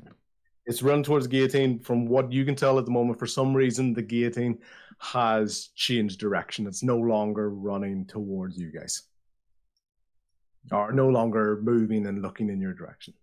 Okay, cool. That was Doppelganger's go. Claude, your go next. I know that was a reaction for you, but now it's your actually your go. So you've used a bonus action, you've used a reaction. So you've got movement and you've got actions. Or action. How far did the doppelganger get? So he dashed. So basically he just kept running. So he's probably about he's quite fast because he's quite tall, quite long limbs. So he's about 70 feet. So he's pretty much in the town square at the moment. Feet. Yeah, because his entire plan was to dash. He just ran and he kept running. So it was in that split second as he was getting away that you attacked. Okay. I'm gonna shout towards the party. Like I think these guys are going for Rian and Tommy. And I saw that Claude saw that the other doppelganger was down. So I'm gonna use half movement speed to move towards the guillotine and the other doppelganger to stop them from going towards the other people. And he's gonna feel a surge of godlike energy. And for the first time, he's gonna channel divinity as an action. And use abjure enemy to frighten and take away all the speed of the doppelganger to keep it from running any further. Go for it. And let me see. I need to mark off. Is that a save for me, or is it a? Yeah, it's going to be a wisdom save, I believe. Yeah. Okay. He only rolled an 11. As an action, you can choose one creature within 60 feet, make a wisdom saving throw 11. That sounds like a fail. Yeah. It would be a fail. Okay. On failure, the creature is frightened and its speed is reduced to 0 for 1 minute until it takes damage. How does your divinity show itself to this doppelganger? Like what sight or, what is it reacting to that it literally stops in its tracks? A glow is going to come out of Claude's chest and it's just going to flash, almost like it's coming from his being. And is this a fiend? Doppelganger? What's a monster? Okay. It's, I don't know. I guess it's just going to catch its attention. And because it's frightened, it's just like cowers. Like it's so scared of this divine energy that suddenly appeared that it can't do anything else. So it did that. And it's completely stopped in its tracks at the moment. It has no idea where to go. Like as far as it's concerned, it almost has that look as if it imagines there's threats all around and it's just paralyzed with fear. Okay, fantastic. So you used half your movement. Okay, and then you did that, and that was your action. Do you want to use the next half of your movement to get closer? Oh, can I do that? I thought that would take up the action and the. Okay. You get full movement. It's certain things like getting up when you're prone and stuff take up half movement. So, but you can do things like move a bit, do something, use the rest of your movement, for example. I'll try and get. I'll get within striking range of the doppelganger, so that next turn I can try and take it down. You're going to be about. You're going to be about approximately 40 feet still away from it because it dashed, so it did a double sprint. So you did basically one full set of movement, so it's still that amount of a distance away from you. So it'll be like 10 feet away or something like that. No, 40. So it did 35 when it was run away. Oh, I see. Oh, okay, just as close as Claude can get then. Yeah, exactly. So you're 40 feet away because your movement's 30. Is that correct? Yes, I believe. Yeah, so it did 35, so it's 70 feet away, 30. Fun with numbers. The one that ran away is the one that I slashed the ankles of, right? Yes. Okay. That was faux rain. Yeah. Okay. Oh, okay. I had them backwards. Yeah, I have it backwards too. I thought the one that me and Claude had flanked was the one that ran away. And that the one Sorry, was that the question? Sorry, I thought the question was which one used to be rain. Yeah.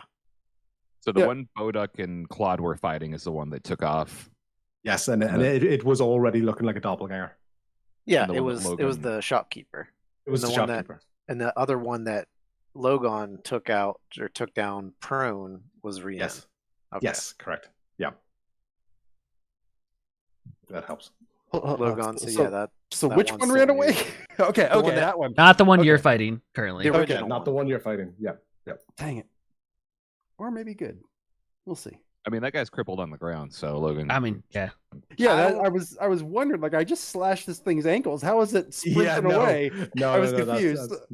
That's fine. Okay. It's running. That's probably the single biggest difficulty doing the digital ones when you don't have those maps to be able to move the icons and stuff. Because if it's a board, you can move a mini and be like, oh, I thought, So yeah. Tell him this whenever you're back. Let us know.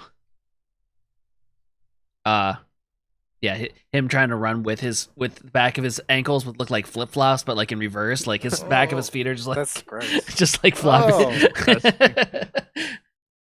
As they're trying to mend back together. You take your turn as Telemus is basically pondering what he's going to do. He's really trying to think about it. If anything, he's always been slightly caught off guard by the divinity shown by Claude, which has kind of stopped him in his tracks just briefly, not frightened or anything, just out of, whoa, where the hell did that come out of? So he's taking a moment to figure out exactly what he's going to do. So for the moment, I'm going to disregard this one on the ground, and instead, Logan's going to jump up and aim for the one that's trying to get away, which I still have a hunter's mark on. Yep. I'm gonna aim for the leg or the knee if I can. Cool. What do you mean jump up? Just to give me a bit of a description. What do you mean jump up? Sorry. Oh, I'm already standing. I'm just mean like. Oh, you're already standing. Cool. I thought you were like, maybe, damn it, I'm getting on that roof no matter what. No. Cool. No, so yeah, you're already standing. Just run around the doppelganger right in front of me and instead take aim at the one that's trying to get away. Cool. What's your distances on the longbow? What are the two distances? Is it like 60 feet / 120 feet? 150. The range is 150. I don't know what that means. This is a big ass bow. Okay, yeah. So it's not made for close combat. Yeah, cool. It just means you don't have to do it at disadvantage because you're not outside of the, let's call it the optimal range for that. Okay, cool. Because this thing's about 85 feet from you, so you're still within the 100 feet of it. So yep, you can absolutely take a shot. This thing is standing still, so I'm going to let you, whatever you roll, I'm going to let you add 3 to it because this thing is standing still, paralyzed. As far as you're concerned, it is not even a moving target anymore. So whatever you normally roll, add 3 to that. Okay, I got a 7 plus 7, so 14 total. So then 17. 17, yep, exactly. That's a good hit. You would have got the hit anyway, but good to have that knowledge in there. So roll for damage.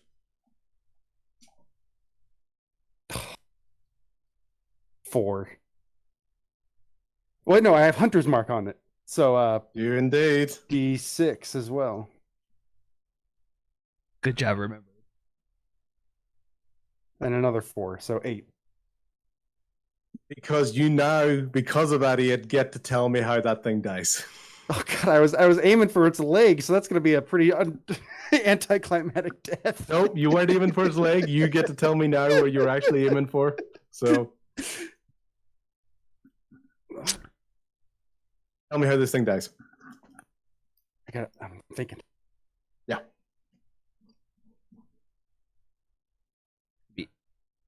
Any way you want. Even though you were aiming for something doesn't mean it could have hit somewhere else. Yeah. Make it like an action movie. I just hit it right in the back of the neck. The arrow goes up through the bottom of the neck and punches out through the top of the skull. Yeah. And then it just kind of falls like a piece of plywood, just falls flat on its face and lays stiff on the ground. Exactly. So this arrow flies through the air. This thing is, in the moment, it's only got to really embrace the fear of this divinity around it, and before it even has time to realize what the hell is going on, as far as it's concerned, the lights just go out. Arrow through the back of the head, up through the head, and what was this almost liquid, constantly fluid body, you're right, it stiffens up. It just becomes like rigid, like dried out, basically dried out timber. All the moisture just seems to get sucked out of it in a moment, and it just hits on the knees and just drops straight forward onto the ground. As you look forward, the guillotine at the far end of the town square briefly stops, but then continues to lumber towards the tavern. Thank you, Claude, for making the thing stand still for me. Yeah, that was a 6. Finishing blow. I love the power move of you just slice the guy. He's on his knees looking up at you, and you just pull a bow and shoot somebody else. Like he's just just holy shit. That is Well, like probably would have been better to go for that guy since their turn's going to be up next. But Claude shouted out to stop him. Yeah, you dominated the dude. You stopped him. Yeah. In that moment, though, while Telemus is still figuring things out, the last doppelganger at Logon's feet stands up. Logon is not paying attention to this doppelganger that is now directly behind it, and massive blade going right for the back of Logon. So I used my reaction already, huh? So I don't have any more Yeah, reactions. you did indeed. But it is so badly damaged at the ankle that while trying to get up, it actually stumbles and falls onto its own blade with a nice natural 1 for the monster. And it took 5 points of damage just on that. So it's on the ground again. It's prone. It's hurt itself. It really thought it had its moment, and then just the sheer damage of those ankles, any movement at all, caused it to tumble, and it's basically landed on its own blade. So that's its turn. Cool. Okay, cool. We'll go back to the tavern briefly. We still have 2 doppelgangers. We have Rian. We have Tommy. Rian, you have just been saved by this shield, the laughing Jolly Roger, right in front of you, looking at the base. It dissipates in front of you. Hi, Raiders. Hi, Stasia. Welcome in, everybody. Oh man. We're in the middle of some D&D, so strap into the action. We're battling. I guess there's probably still flames on the bar, right? more explosions. There's been a big explosion. Or there's some flames on the bar. Yeah, like the bar stool. Some of the bar stools, the top of them have caught alight. You know, the little remnants of what would have been the innards of the keg, known to most people as alcohol.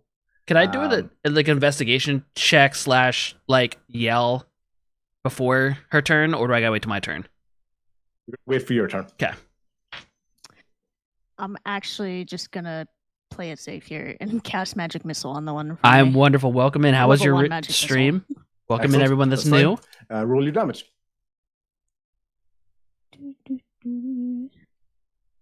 Oh no. Okay, so the first missile is 2. Yep. The second one is 4.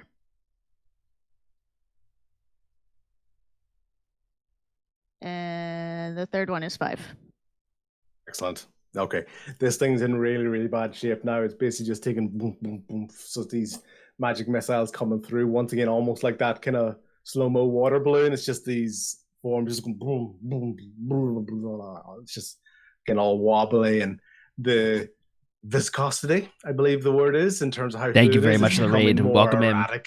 You know, like any sort of hit on it is causing it to be a lot more wobbly as it goes along. So it's really, really taking damage. That form, that structure of it is barely holding its shape at the moment. So good hits on that. And what do you want to do in terms of movement? Any reactions? Or sorry, any bonus actions?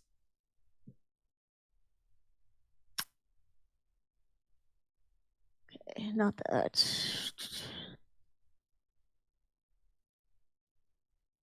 Yeah, I think I don't really want to put myself in that, but I don't want to be so close anymore. Can I Misty step back to behind Tommy? Yep. You can do. Which is a good thing to do because that doesn't cause any opportunity attack. Oh, I forgot that's you. not a cantrip. I don't have any slots left for second level. I forgot I didn't have a slot.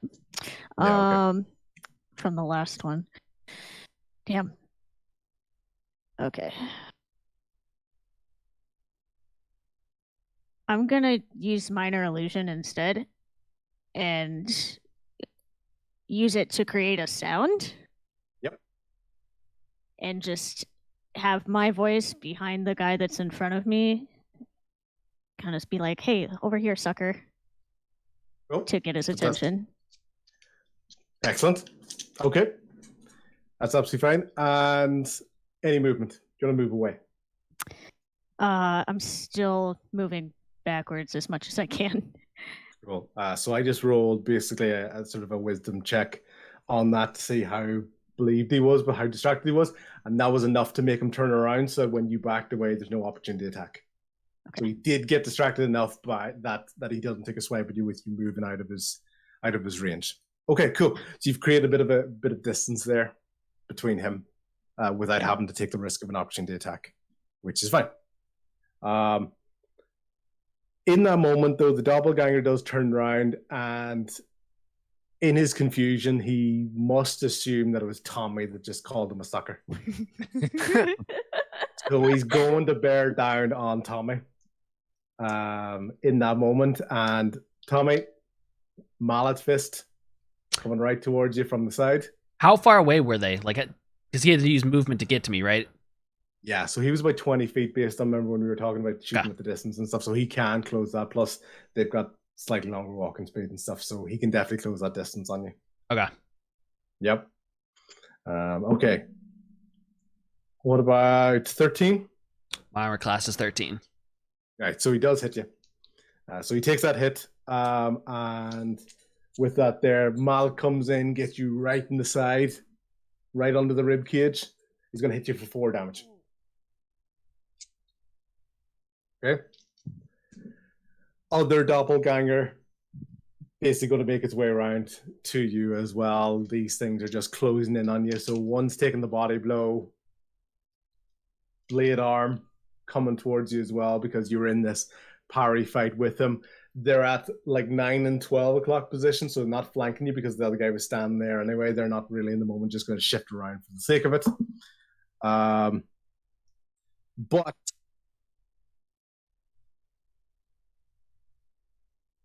in the confusion of trying to stab at you happened at the same time that his friend was coming by, so he misses you and he does actually stab the other guy because he also got a nat 1. So rolling those nat 1s at the start for me did not help in any way, shape, or form. I think it just warmed up my dice to be able to get nat 1s on a regular basis. So basically that guy is going to that guy took a good stab there, so that's 6 points of damage for him.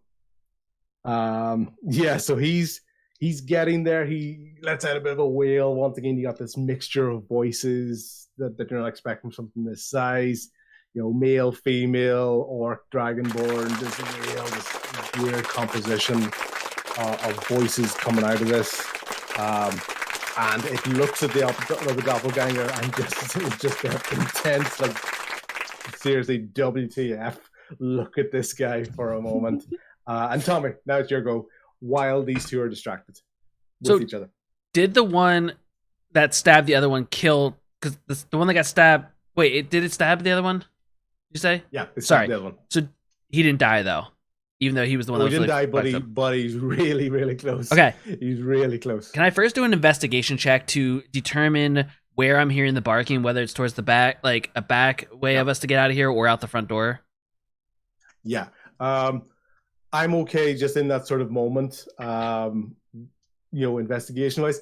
As far as you're concerned, let's call it behind the bar, that wall. So it's not coming from the front door, it's the other side. So the way you're standing here looking this way, Uh huh. yep, it's this side. If the sound is coming from this side So, of the... all right, I yelled at Rianne that we got to get to Tobin. Tobin needs us, and our best way to do that would be going out the front door. Correct? So there's two doors that you can see. One, front door. Side door. Okay. Have two Alright. doppelgangers pretty much right on top of you in the way. So the easiest way for you would be the front door. Easiest way for Rain would be the side door. And did Rain use all of her possible? I don't know. Now that we've moved past her, has she used all of her possible movement, or could she start moving towards if she wanted to? I'm happy enough to say that she could start moving towards that because as far as I was concerned, she just said she backed away a bit. So she didn't run 30 feet backwards. So say about 10 feet. She's got about 20 feet. She could get to that door. Okay, I kind of yell that towards Rianne. And what is? Do you start going that way or not? Because I'm trying to make a decision if I'm bailing on this or if I'm gonna fight these out with the two people that are around me. As I would normally stick around, but I'm pretty hurt, so I'm gonna stagger out the side. Okay. Take the opportunity that they've distracted themselves and hurt each other. All right. Yeah. Cool. Then.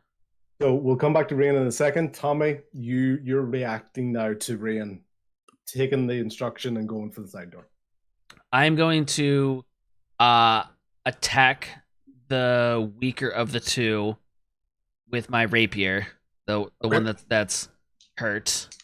Yep. That's a 9 to hit. Yeah, no, it's not. It's not going to hit. Then I'm going to use my bonus action to disengage and go 30 feet towards the same exact door as her. Yeah. Oh, the same door. So you're going to run past these two? Oh, so so I kind of see I see between them her going out that door. Yeah, so you're here. Let's imagine you're kind of looking this direction. Uh-huh. You know the front door is here. You're looking this way and you've seen her make this move. Okay? And these two are standing in front of you. So you'd kind of have to run between the two of them. But I would or run out. Because I'm disengaging, neither of them would get a opportunity to attack, correct? Correct. So you can do either. And she got outside with her what movement she had left? Yes, so she's just outside the door. So we'll come to what she sees in a second. I am gonna still go her direction. Because I don't want to be separated by the building if I would go out the front door and if they turn and chase her or chase me, I think I'd rather be with her. So I'll go towards her. Cool. So you're going to get to the corner of the bar. Okay. So see this straight? You're going to get to the corner of the bar and you're just going to see that she's outside the door now. Okay. Before we go back to the other group, Rian, as soon as you go out the door, what you see is Tobin being backed into the corner, backed into a corner.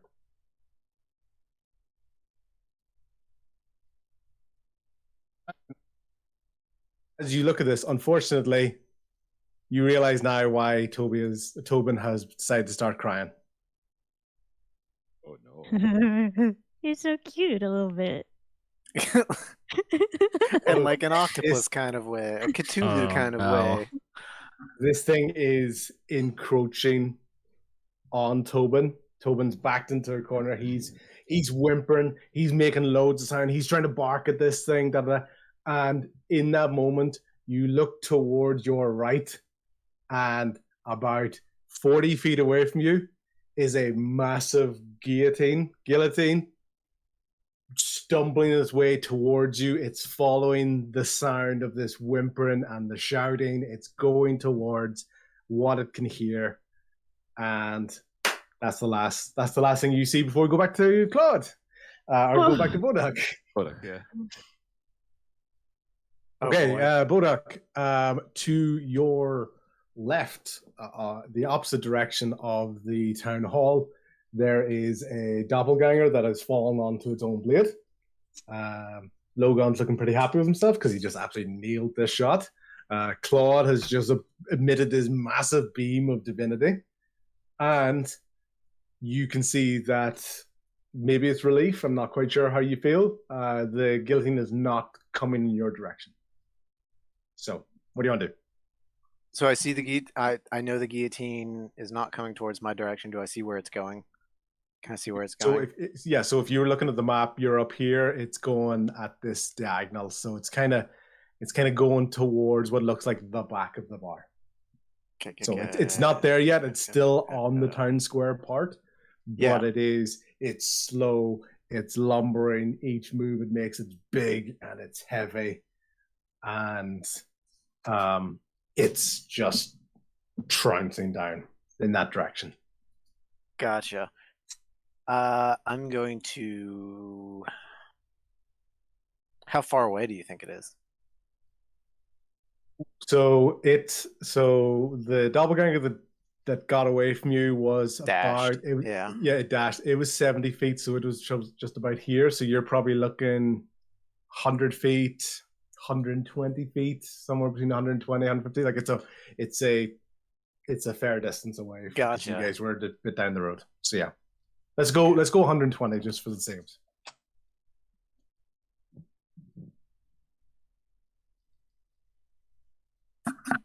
Okay, so it's attracted to sound. Everybody hates my music. Do you think I could? I'm gonna run. Yep. 30 feet. So I'm gonna use my full movement to go towards it as close as I can. And while I'm doing that, I'm gonna pull out my banjo and start twanging on that. Try to get its attention. Okay. Go for it. I want a performance check. Hell yeah. I just imagined high sprinting banjo playing, just like. All right. Performance, you say? Yes, performance. That would be a 19. Oh, it is a good performance. It's a good performance. It's a good loud performance. It's very clear. There's not a lot of action going on around you, so it passes through the air quite quickly. What it does well enough is it distracts Tobin so that he stops barking briefly. So now the only sound in the area is your music. Mm-hmm. And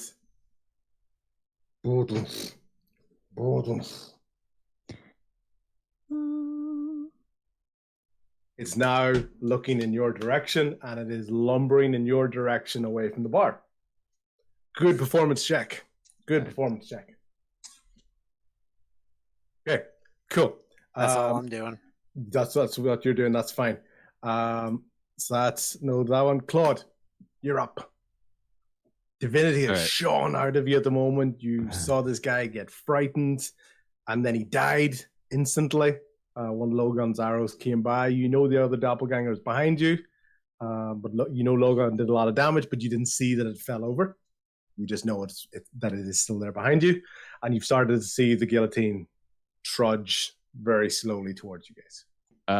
Sure. Did that bring the guillotine monster within 30 feet of me? Like how far am I from him and from the? No, so you were 40 feet from the doppelganger, and I think we had put it about another 50 feet. So no, it's still about 90 feet. It's slowly trudged away from you. So you'd made a bit of the distance down, but you still had the rest of this road and the entire expanse of the town square between you. So it is trudging slowly towards you. It's definitely not within 30 feet. It's a slow moving, monster. You said about 50 feet? Yeah. Okay. No, sorry. 90. No, Isn't it's like 90 because you were 90 40 feet. away, and then it was 50 away. 50 feet. Okay. So I think Claude keeps doing Jedi powers, so you said 30 feet away from me. So you're saying he's I'm trying to 20 be- feet away from me? No, Fast I'm suggestion. completely joking with you. yeah. numbers in my head. Yeah, imagine the DM having to do it. Right. Okay. I'll move. So Claude, it looks like Claude moves 30 feet towards the guillotine monster, and yeah, half his movement, right? Well, And 30 feet then- would be all of your movement. 30 feet would be all of my movement, but I still have my action, right? You still have your action. Yeah, correct. Okay. I'll use my action to. I don't even know if that's worth it. Yeah, I'll just place myself in between him and the rest of the party, because obviously he's drawn towards the sound, and I guess I'll hold my action so that the off chance that he does make it far enough, then I can react to him coming in range. That's a good way to do it. So it's ready in action. So you're going to base on if it comes within your range. What would you do? Is it a range spell, or is it a slashing attack? What sort of distance are we talking about here? If it comes within range, I will use Bane on it, which is a range. What's of the range 30 on feet. Bane? 30 feet. Okay, 30 cool. feet. Right, cool. You're ready in Bane. If it comes within 30 feet, you're gonna strike it. Okay, absolutely fine. Cool.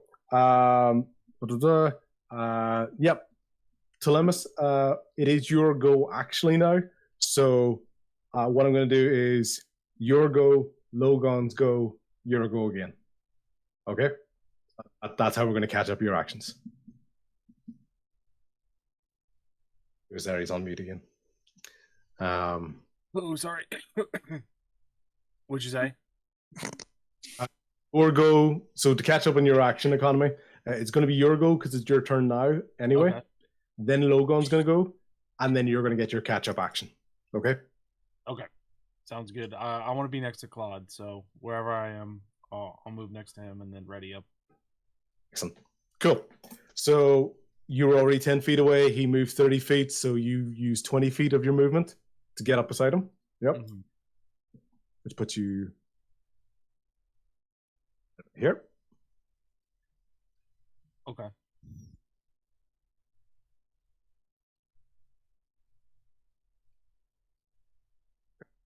Who are we fighting? What are you thinking first?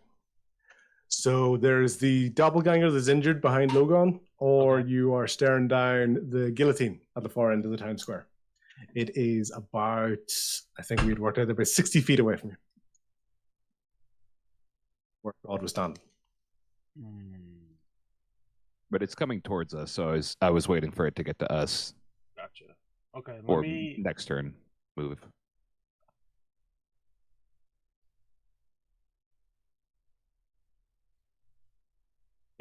Are you injured, Claude? No, I've been able to deflect everything so far, luckily. We've all been good out here. Surprisingly, right? We didn't blow up a keg, so. What's the range on your crossbow? 60 feet. You said he's about 60 feet? I said he's 60 feet. I thought you said, yeah. He was 90.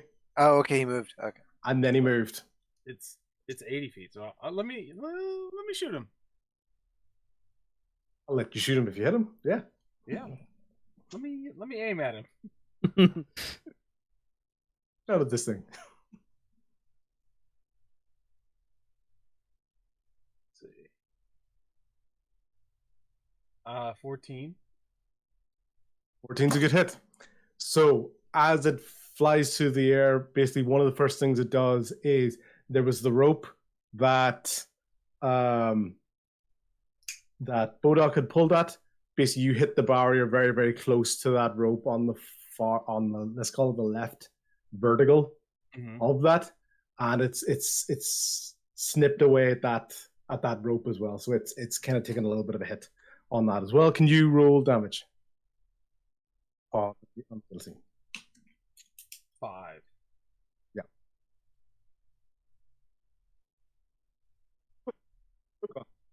You're up. Okay. I'm gonna turn my attention back towards the what is it called? The doppelganger. Doppelganger. Yes. The fake Rian. Yeah. Yes. Full Rian. Is it because it last I heard, unless something has changed, it last fell on its own. It fell on its own blade, so it's still on the ground. What a hero. Yeah. Okay. Then I'm just gonna take my daggers, which I just learned uses my action and my bonus action to use both of them. Yes.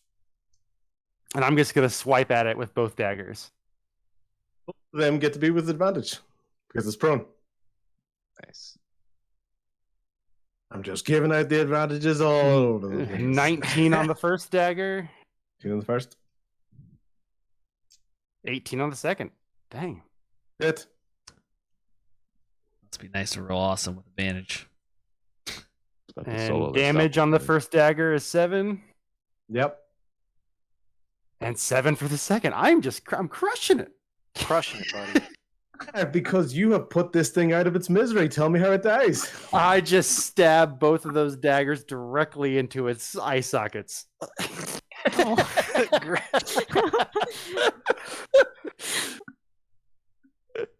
Ogon just badassery just so initially the stab goes in like from the back, maybe stand over the back of it, right into the eyes. You pull it, it feels like you're almost cutting through a cake from the front. You're just cutting through it, but as it's getting to the far end, you can hear the squealing, and there's loads of different voices: male, female, child, foreign, all different types of species.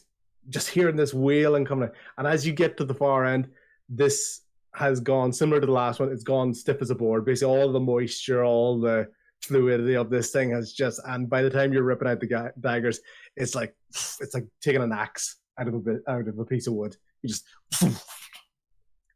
pull out there. Awesome. And yeah, and that one's there. So cool. Do you want to do any movement? I will head towards the guillotine. Yeah. Cool. So you were about 15 feet away from them when they started running. So is your movement 30, 35? Hold on. I have fleet of foot.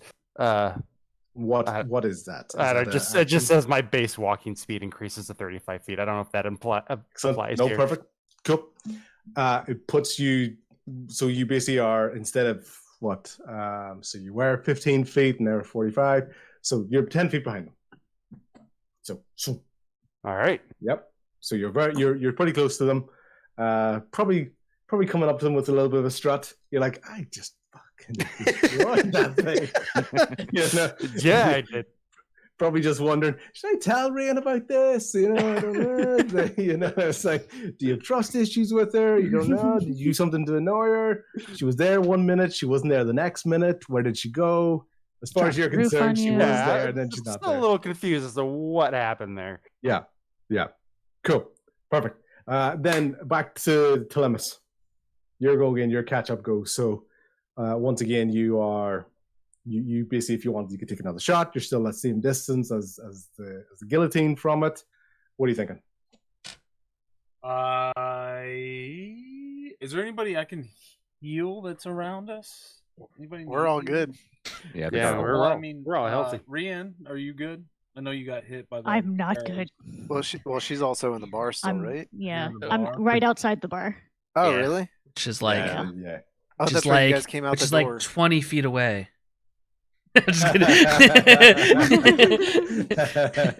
I wish. Yeah. They're out of range. No, you guys just absolutely took it to those good doppelgangers. Some good work there.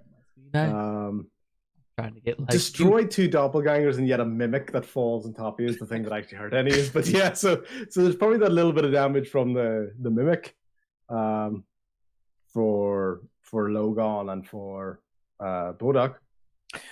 He healed Bodok last time Yeah. already. Oh, did you? Okay, very good. Where's the bar in relation So I'm thinking about moving to the bar, but I want to keep an eye on the guillotine as well. Cool. So looking at the picture, you're at this corner. Yep. Bar. Guillotine is here. So far end. And Claude and Telemus have made it to about here. All right, let me move towards the guillotine then. One action. That's fine.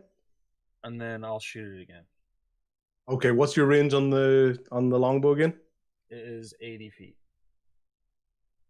No, he's already there with me. He's standing, I think. Oh, that's right. Yeah, he already made up the distance. Yeah. So, but you were a little bit further behind. So I think I had put you guys at like 90 feet or something, wasn't it? Mm-hmm. So he hasn't made it to you. So it's not within 100 feet. Or what's the range? 120? So No, 100. he shot last time at the 90 feet and hit. So now I think he's saying he's moving closer to it and going to shoot again. Sorry, I'm getting mixed up where Logan was. I'm getting mixed up where Logan was. I was 60 feet last time, and now I'm moving a little bit closer. I'm going to shoot again. Okay.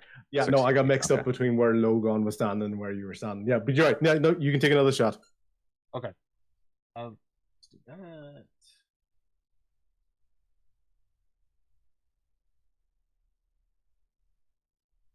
Uh, 19. Yep, that's going to hit as well. Basically, it flies past that left barrier where you had, and there was basically the rope mechanism for the actual guillotine blade itself. Mm-hmm. There's a spin wheel at the back, where it would crank up. Mm-hmm. It's going to hit that rope. It's going to break that rope. That rope's going to fall off, but the guillotine part is still up at the top. Okay. So it's still in place, but the entire rope mechanism that was there has fallen off to the side. So it's taking a bit of damage, and you can physically see it start having an impact. And it's having a bit of a wail as the arrow goes into that and into that bit of wood, but it doesn't stick into it like you'd imagine an arrow sticking into a piece of wood. Uh-huh. It's almost kind of embedded into it. It almost kind of looks like it's kind of stuck on it. So it's not pierced it. It's almost kind of stuck into it. Okay, but the rope mechanism has fallen off to the side. Gotcha. Do you want me to roll for damage at all? I do indeed. 1. Is there no plus anything to you? Is there no plus to your hit? No, it's -1. Sorry. For your damage for the bow. Yeah. So there's a plus number for what to hit, and then if you hit, there's a damage roll. So I don't think it's going to be a 1d4. What was it? A 1d? It's a 1d8 -1 is what it says. You rolled a 2? I did roll a 2, yes. Okay, cool. Just making sure that we're getting it right there. Okay, cool. So it was enough to basically nick it. So that damage that you'd done to the rope mechanism previously was still enough to kind of knock that off. It doesn't really force it to do anything else. It's still making its way towards you, but it's enough of a hit that the damage you'd done previously is enough to knock off the kind of the rope mechanism that is there, but has allowed you to learn that this blade is not actually connected to it was just a warning shot anyway. Yeah, of course. You're just showing us who's boss. Cool. Right, fantastic. You guys are caught up there. Rian, you basically come out to the back of the bar. Tobin got distracted by the music, but he's basically turned around and he's seeing this this creature in front of it. Looks like it's about to start barking again. You can see him kind of he's like the heckles are getting up and he's about to start barking. What do you want to do? So imagine the door is still open to the bar and I'm standing right next to it, right? Yes, So you're on it. I'm going to use control flames to make it actually become a simple shape, like a vague form of Tobin in front of him to protect him from this cat octopus thing. Okay, cool. That's fine. So it's enough to appear in front of you. Is that a cantrip? Is that a first level spell? It's a cantrip, yeah. It's cantrip. Cool. I just want to make sure you don't run out of it because it's working out for you pretty well. As I take notes to always defeat fire. but you're up in flames around Rain. No, my mess. So, Say well. yes, Both of us are like beat up. yeah. So this image has appeared in front of me, and it's caused enough for this kid just to, it's up on his screen. It's all like it's all really really uptight and stuff, and basically it makes a run for it. It just splits. It sees the fire thing. It's a fire dog in front of it. It's gone. Cool. So it runs off. Okay. You got you, Tobin, and you've now seen that down the alleyway towards the town square, the guillotine is turned away from you. And if anything, you're starting to hear quite a scuffle behind you because Tommy is gunning it towards that back door. So you probably we gotta go. It's not going to be quiet. It's not going to be quiet for much longer. And you probably can assume that if he's running, it's because he's being chased. Because you can look in the door. You looked in the doorway to get the flame to make that shape, and you saw Tommy just circling around the bar. It's like, whoa. Yeah. We gotta go. I'm gonna move towards Tobin to pick him up and make sure he's okay. Cool. Normally do an animal handling check, but because you were the one sort of taking care of him and like had the wee illusion of his master and all before, I'm gonna go that he settles with you quite quickly. Yeah. Come to me, Tobin. Yes. So, are you holding Tobin, or is he just kind of following you? I've just scooped him up. Scooped him up. Cool. So if we need to run, I've got him. Very good.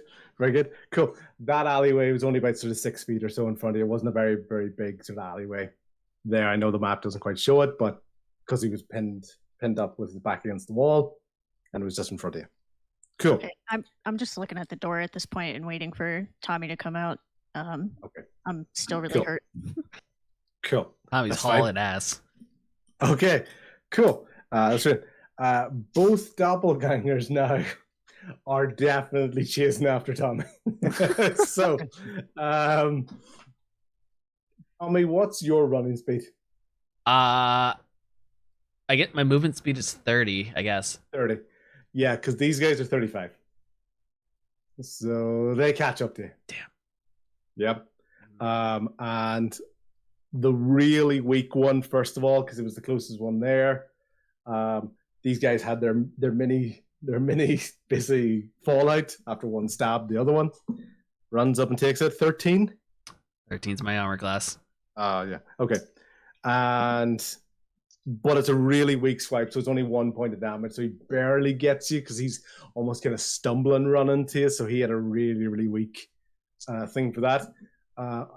While the other one also is 35 feet, because the other one was in front of him, he doesn't reach you, but he is right behind you. So basically, as you were making your way towards the door, you have two like massive 6'8", 6'6" melty shadows just barreling down towards you as it comes to your turn. Okay, I'm going to.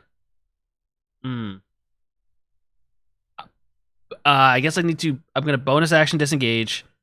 Yep. So because I want to continue out the door, so they would get opportunity. So I'm going to bonus disengage. I'm going to get through the door with Rianne and any movement she has left. Kind of grab her wrist, and with my other hand, I turn back and firebolt the doorway, which is a cat trip. Yep. And it says a hurl a modifier at a creature object within range. Make a ranged spell attack against the target. On a hit, target takes 1d10 damage. A flammable object hit by the spell ignites if it isn't being worn or carried. So I'm doing it more to what I assume is all the wood that I spoke about last session, asking what the floors and everything were made of. So I'm looking to ignite the doorway and try to catch the building on fire. Cool. Make your Is this center still already on fire from our explosion earlier? So you've got some. It's already started.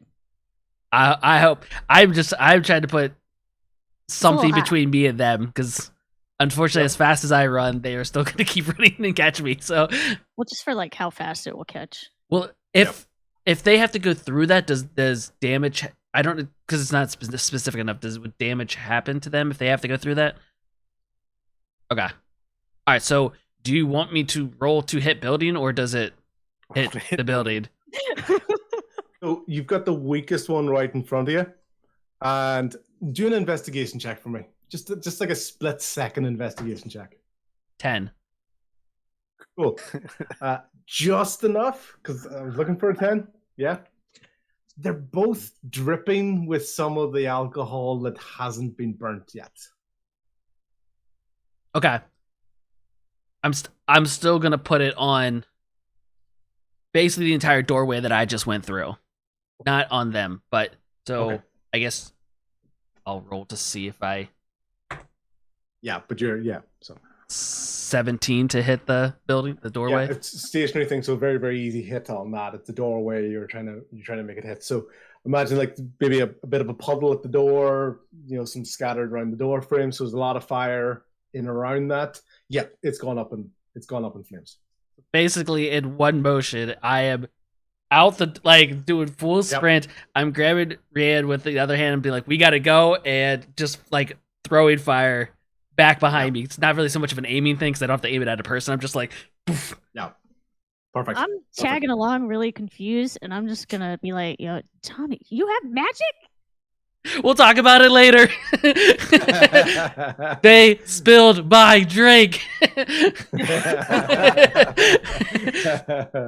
Okay, fantastic. So basically, we've got that point. You guys are making your way towards the alleyway. You're looking towards the square. You see the guillotine is not pointed towards the team of Rain, Tobin, and Tommy, right? It's looking towards at the far end of the square, almost directly in line with you guys. You can see Claude, you can see Telemus, you can see Bodok. You'd made your way there as well, had you? Or yeah, because I ran from where what's his name, Claude and I were both at, and then I played my banjo. So I sure did. You did. Yeah, that's it. Oh, of course, your performance check, your amazing performance check. Yeah, so you're right up there. And Logan is basically behind them with the guillotine going towards you guys. Okay, cool. You basically in this. So this thing is lumbering. It's quite slow at the moment. It's started to hear the fire behind it. It's not quite sure where to go. It's getting distracted by the constant sort of crackling of the fire. There's been an epic banjo performance in front of it. It doesn't quite know where it's going to go. So based on the order that we had before, it was so it's Bodok, I believe. Okay. So Bodok, and then Rian. Then it will be then Rian. So what do you want to do? So the guillotine is in between Rian, Tommy, Tobin, and I. Yes. Okay. So that means it is more than 60 feet away from us. Just trying to figure out. Yeah, you were you were pretty much right about the thing. Because it was all right. So how yeah. I remembered it, it was 60 feet away from the three of us. Yep. Whenever Tell was hitting it with his crossbow, and it's kind of like been confused right there. Mm-hmm. Yep. I'm fine with that. Well, Go for it. I'm gonna. Doesn't seem very fast, so I'm gonna use all my movement. Just so you know, anyone who had bardic inspiration, yeah, that it's still on you at the moment, but it's if there was a feeling of about to be less inspired, it's about to happen. Like so much stuff has happened. It's still there, but so much stuff has happened. You're about to lose track of it in your head. Okay. So I'm gonna move 30. I'm gonna use my movement and make a beeline towards that. Towards the guillotine. Yep. And Tommy and Tobin. And as a bonus action, I'm gonna yell out to Tommy and scream or yell out that whoa, when did you get fireballs? And cast Bardic Inspiration. Do that shit again. Excellent. So what the hell is that thing? Right? It's a mimic. Don't worry about it. We got it handled, but we could use your help. Yeah. Somebody use Bardic Inspiration on him. And then I'm also going to cast Fairy Fire, which is a 20-foot cube, and I'm going to I'm gonna base it around. I'm gonna center it on that guillotine. Yeah. Okay. So your Bardic Inspiration, your Fairy Fire, they're not like both actions or both bonus actions. You're managing that they're different. Wait. Maybe Fairy Fire is a bonus action. Okay, so Fairy Fire is an action and Bardic Inspiration is a bonus action. Perfect. Thank you very much. You're welcome. Cool. Yeah. So will you keep track of Fairy Fire for me? Just sort of reminder of when people hit it and stuff like that, because I know it worked very well for the giant frog. Okay, it just is. Yes. Yes, it just is. Okay, it just is. Cool. Will do. So I'm imagining, like, performance-wise, almost maybe your version of Fairy Fire might be like spotlights. That sort of stage idea is like, so it's almost like imaginary spotlights all over this thing, making it really, really visible for everybody in the area. What you noticed, Bodok, is while you were running, the town square area is like that really loose, gritted rock, stonework.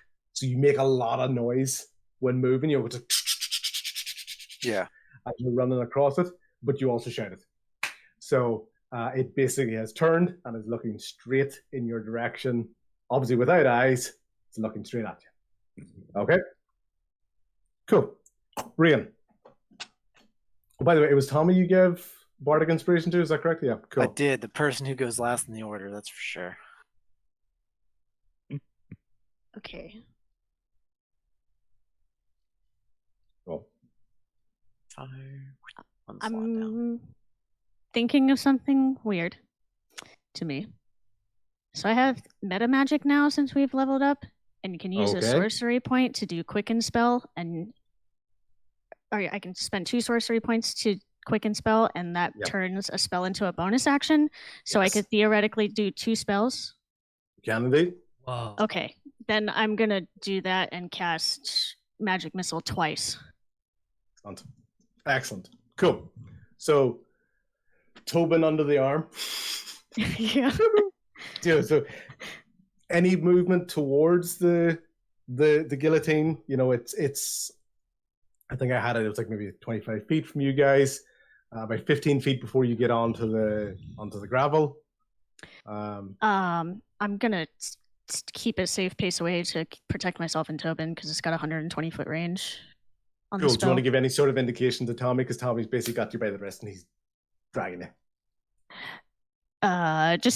It's Tommy. I got something. Okay, cool. So in that there, you basically take back control of your wrist. You've got that there. You've got Tobin under one arm, and pew, pew, pew, pew, pew, pew. 6 of them. 6 of them. Yep. So there's a 3. There's a 5. There's a 2. A 2. Nice. A 2. Nice. And a 3. Or wait, a 4. That's a 4. Excellent. Cool. Great. Look, you have a lot of experience in and around the water and around the sea. You don't have a lot of experience in and around farmland and agriculture. So you don't have quite the experience of what a raging bull looks like, especially if that raging bull has a massive blade attached to its head. So it basically does the equivalent of staring you down, and it is charging at you. And because it has picked up enough speed, it is barreling towards you because it knows exactly where this sound is coming from. It's not confused anywhere. It knows exactly where the noise is coming from. I'd like you to do a dexterity saving throw, please. So I guess I was foolish in thinking that it can't move very fast. Had all the evidence that it wasn't moving fast, but there's Well, good for me. That's a 22. Nice. 17 plus 5. Cool. It was enough to. It does hit you, so you do take half damage. Hold on. But before for the attack roll, Claude wants to use protection as his reaction to impose disadvantage on the attack roll of the mimic. I don't know if that was an attack though. Yeah, I mean he's charging you, right? Yeah, but it is one of those ones. But Bodok's going to be along this sort of thing. It's almost like kind of like let's call it like a special attack. Okay. So it was the factors were more about it having the right amount of distance to gain momentum. Okay. So I'll let you save that. So as opposed to casting it and not using it, okay? Right. But in other ones, in other games, as we're getting used to it, you will be, let's call it, allowed to waste spells. There'll be times when it just doesn't work. Okay. But good idea, good thing, good use of knowing your spells and where they're coming from. Cool. Bodok, this thing slams towards you. It's really fast. It's really big. It's bulky. But in the hit that you're able to take, it just kind of sends you backwards. It sends you off to the side, but it doesn't knock you down prone. And because you're not knocked down prone, you're not within its range for its immediate follow-up attack. Because you can see it. It hits something, it stops, and it immediately chomps down with the blade on where it thought something would be. But because your dexterity saving throw, you're able to kind of get out of the way enough. Beautiful. Okay? But you do take 9 points of damage. 9, you say? On a successful save. Okie dokie. Yeah. Okay, 9 points of damage.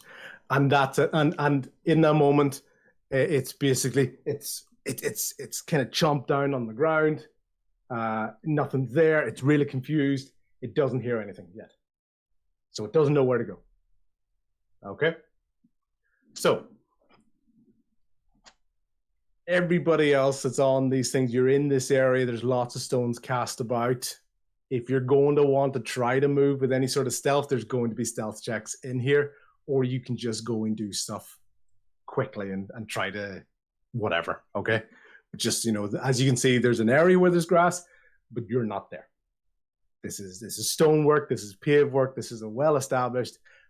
Previously, people would have called it a pristine or very clean-looking town, but pristine-looking towns don't have burning taverns and everything else going along. Okay. Can I do a quick perception check to see if I can tell how it knew exactly where it was? Because I assumed that it could hear me, but just so I want to try to give it a warning. Okay, that's a 20. Yeah. I'm not. Yeah. That was a natural 20. So yeah. So I understand that it heard the banjo, turned around, and then it heard the gravel. Like, can I put all that together? Yeah, I'm happy enough for you to be like, okay, because of multiple experiences you've heard, like, for some reason it went one direction, but that it was going a different direction. Yeah. And also the fact that you dodged it, or were kind of able to dodge, but able to take a bit of an impact. Why would it bite down on an area where you're not there? I'm gonna use that knowledge and a free action, or free action to kind of like shout out. Its sight is based on sound. Be careful. In that moment, the guillotine turns and looks right at you. Great. I know I did it. I did it again. Yeah, that's fine. It's looking right at you. Okay, cool. Claude. All right. Okay, so because it went after Bodok, it's pretty much within range, right? Yeah, it is. Yeah. To Loomis. Yeah. All right, perfect. And if I cast a spell, it will be a full action, right? Yes. The warlock ability with the quicken spell allows you to kind of do like a bonus action with the spells. Going forward, Ryan, there generally is still that cantrip spell, like the idea that you can't necessarily do two spells in the same turn. You can do a cantrip and a spell, but I kind of forgot that in the moment. Just so you know, going forward, in any one turn, you're not really able to do 2 spells. But with your quicken, you can do a cantrip and a spell. So almost imagine that being like dual wielding spells. So instead of with 2 guns going pew pew, it's like normal spell and then like a mini spell follow up. Okay, cool. Claude. I'm just gonna divine smite this guy. Okay. Smack him as hard as I can. I'm gonna burn my last spell slot. So that is gonna be a nat 20 plus 4 to hit. That's what That's not just me. That's rolling good. I was thinking I was going to need to use my inspiration at some point. And all my attacks have landed. No one's ever used my inspiration. I want to use sorry. it. Hold my beer. Cool. You know what? Hold on. I don't know if it makes a difference, but I'm adding 3. So that's a total of 27 for my inspiration. And nat 20 is a nat 20, though. Cool. Why did you add the 3? I added for my inspiration. I added another D6 because it's about to fade. It's about to fade anyway. But even then, you're right. You know what? Cool. It's a crit. So take your max damage and then add whatever damage you would normally roll on a successful attack. So my standard damage before the divine smite, is the divine smite completely separate? Let's go. Your crit includes your max divine smite, and then just a normal attack as if it doesn't have divine smite. Whatever your maximum normal attack is, plus your maximum divine smite, plus whatever you roll for a normal attack. Okay, so which is a nice long-winded saying of get fucked, DM, get fucked, and then add a little bit of extra. Okay, so for my standard damage roll, I got a 10 plus 2, which is 12. Yep. For my divine smite, let's see, that's 2d8. So that's a 3 and an 8. So both divine smite. So remember divine smite because we're going with the crit. Right. You just get 2d8. 6. So what's the max you can get with a normal attack? Oh, it is 20. It's a plus 2, so 22. I'm not sure you can hit with a 22. Oh, 1d8. No, I don't know why I'm rolling a d20. I'm sorry. No, it's okay. It's just the damage. What's your maximum damage roll? It would be 10. Cool. So you get a 10 plus 2d8 because it's a crit, so I'm giving you your max, right? So it's 26. Now roll another normal attack. I'll roll another normal attack. All right, so another d8, which is a 1. Okay, cool. So 29 points of damage. Yep, or cool. 27 points of damage. Cool. Okay, fantastic. Right.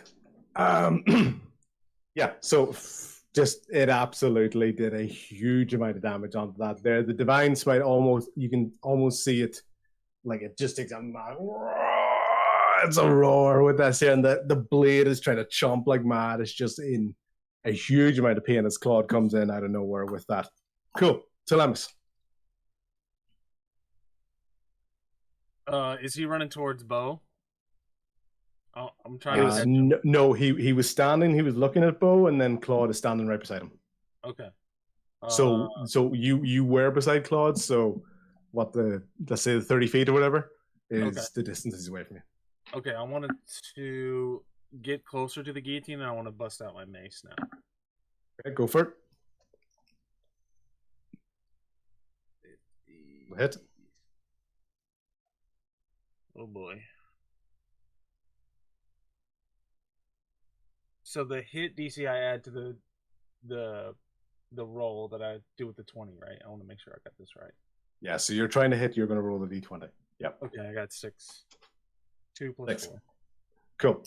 In its like manic shake or whatever, it's kind of flailing about the place. So even though you tried to come in with your mace, you missed with that shot. Okay? Too much recoil.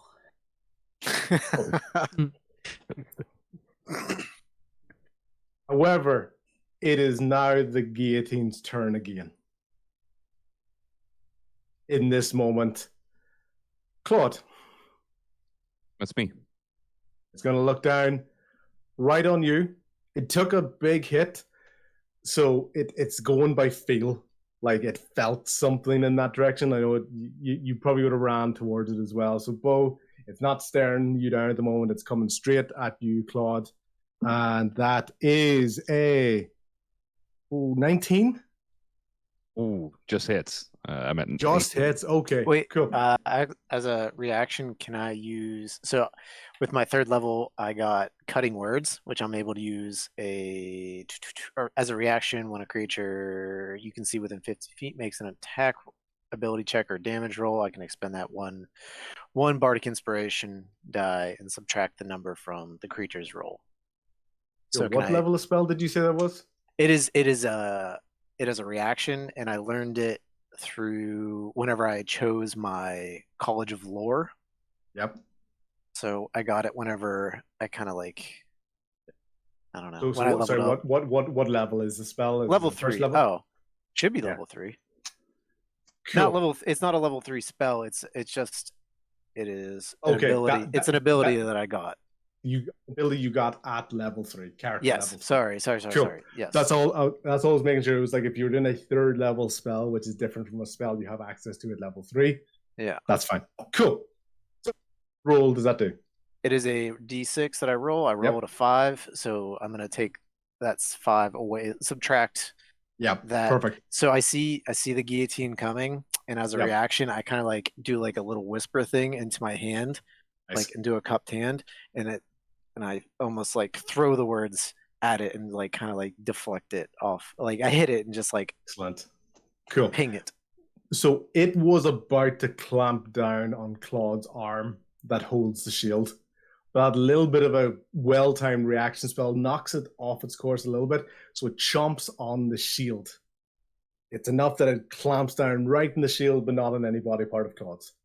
So excellent reaction, just saved Claude there. A massive bite down on his shield arm, which is good to go there. Cool. It's not doing any move. It's just frenzied at this moment in time. It's taking a lot of damage. It's just going absolutely crazy at the moment. So we had Telemus with the shield. Logan, you're up.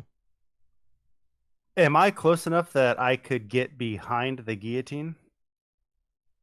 What's your movement speed? 35. Cool.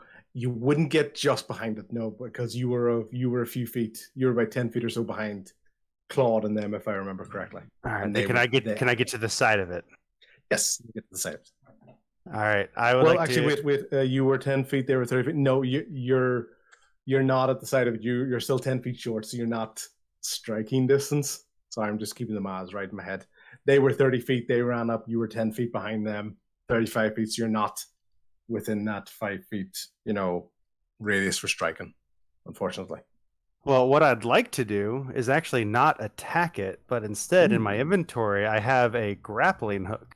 And I would like to throw the grappling hook over the post at the top and try to wrangle this thing and keep it from charging. Yeehaw. Love it. Cool. Give me any sort of an athletics throw to try to hold it down. Athletics throw. All right. A 5. Cool. So it does get on there. You still have Bardic Inspiration. Oh, no. Thank you. Yes, Bardic Inspiration, please. Give me that. Inspiration. Is that a And D6? also, if it is Fairy Fire... wait, is it an attack? Is this kind of like an attack? It is a D6.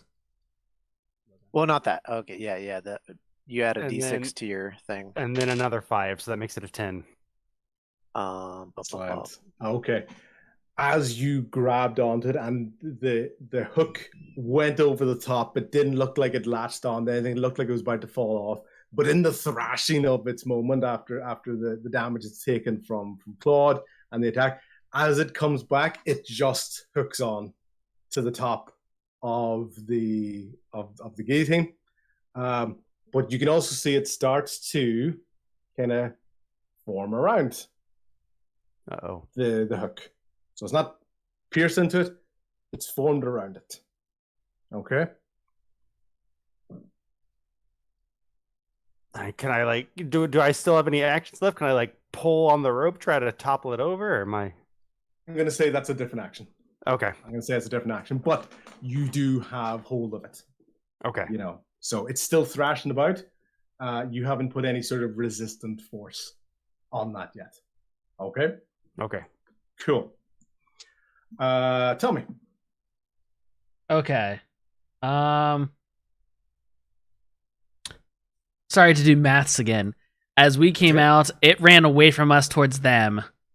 What's the approximate distance that they are away from? Yeah, so I'm going to say it was about 20 feet from you guys, and then it ran 30. Okay. It's charged down bow originally, so 50. 50 from where you are if you do no movement. Okay. That's fine. I'm still gonna use Firebolt again. Yep. Because it has a range of 120 feet. Oh, so you don't want to do any movement at all, just stay where you are? Nope, because of Bo yelling out movements, and we kind of had already ran out, so I'm recognizing like the stones and stuff I was kicking as we came out anyway. So I'm just gonna stay still and shoot at it. Fantastic. Okay, so With Fairy Fire, you have advantage on it. okay, I forgot about that. That was my job.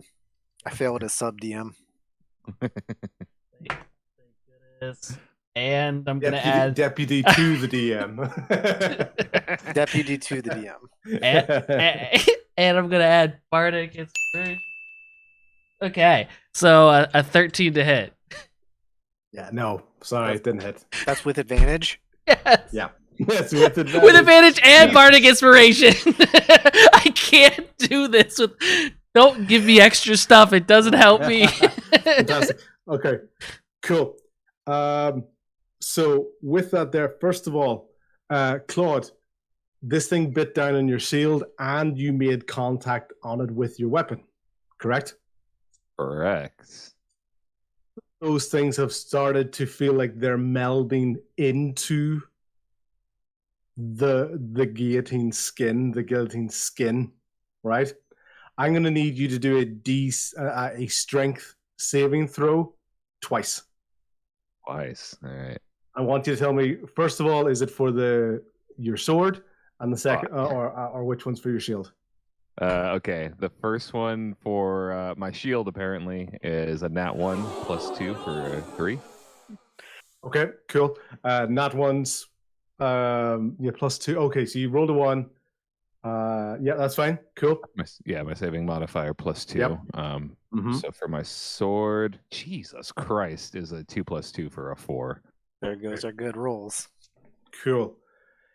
In its thrashing about, you've lost both of those things to it. They are embedded in it. You made contact with it. They are embedded in it. It's flailing about. You have no shield. You have no sword in your hand. And with its turn again, it's taken another bite down towards you. But you don't have your shield now. Correct. All right, so my AC is currently 16. Cool, because this rolled an 18. Fudge. And it just went bang. It's flailing about, so it's almost by accident this thing gets you, and you're almost still shocked by the fact that your sword and your shield are now out of your hands. You don't have that extra protection. Bang. Clamps down onto your arm. The blade has come down onto your arm, but it doesn't cut through like a blade. It's jagged. Even though it looks sharp, it actually feels jagged. And you hear almost slurping sounds, and you feel this big wet tongue is coming out over your arm and biting on that. So you've taken a really big bite on that. So it's hit you for 7 points of damage. All right. Okay, cool. And it's also going to do a strength saving throw. We're a 13. So it's higher than the 10 that Logan had with his shield. Logan, you are lifted off the ground by this rope that you're holding onto, and you are being flung through the air like a bad rodeo cowboy. Come on. I'm going to need you to do a strength saving throw to hold on to the rope. Or you're being sent flying. God, I'm not a very strong character, but come on, dice. 7. You're sent flying along the ground. You're sent flailing back towards Tommy and Rian. You're still on the gravelway. You take 6 points of basically you're being flung across the ground. You're landing onto the hard stone floor. Okay. Your grappling hook and the rope are still there. And basically you're on the edge of that. You know where the far corner where the rope mechanism kind of came off when it was being attacked? Yeah. At the far end. You're basically beside it. Oh, good. Okay. Sorry, did you say it took damage there? Took 6 points of damage, yeah. 6 points of damage. Okay, thank you. Okay, perfect. Cool. So do I take damage for falling back? No, he was just thrown towards us. He didn't land on okay, us. I thought I got thrown. I thought I got hit. No. Dominoed. No. A bowling ball. Yeah. In your direction, but basically flung through the air, skidding along the ground. He's over beside the rope mechanism, and go from there. Logan, you a dexterity saving throw for me with disadvantage. 15. Cool. Okay. See that rope mechanism that was beside you? Yeah. The rope makes its way around your ankles. It makes its way around your legs. It makes its way around your body. It makes its way around your neck. And it makes its way around your mouth. You are now being bound to the ground and you feel that this thing is starting to constrict around you. You haven't taken any damage yet, but you are bound on the ground. Oh, exactly. Fantastic. Bodak, you're up. Oh man. I don't know what to do.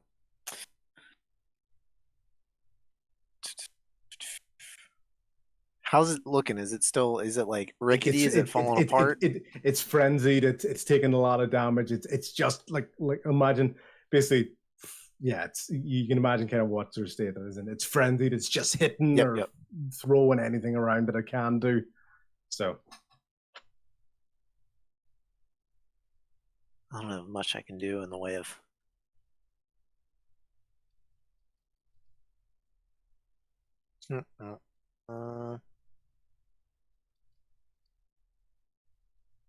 Any utility, any damage?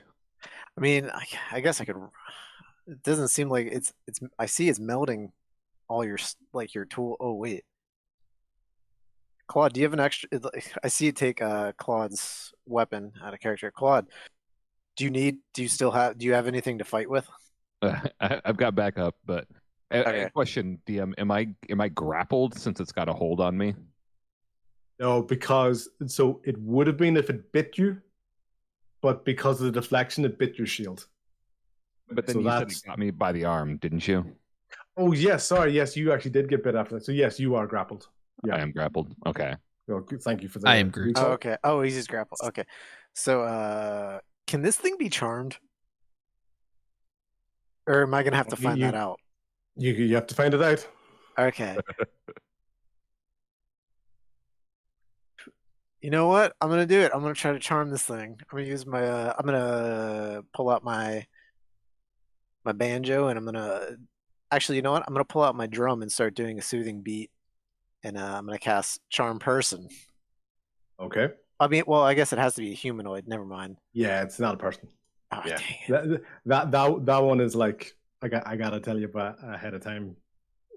If you knew that spell, you'd know not to use it. So Okay. Suggestion, though. It says creature, so it's a creature. how am I gonna? What am I gonna?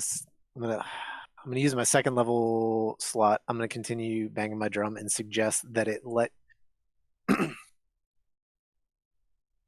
go of both of my friends and go back to its position at the top of the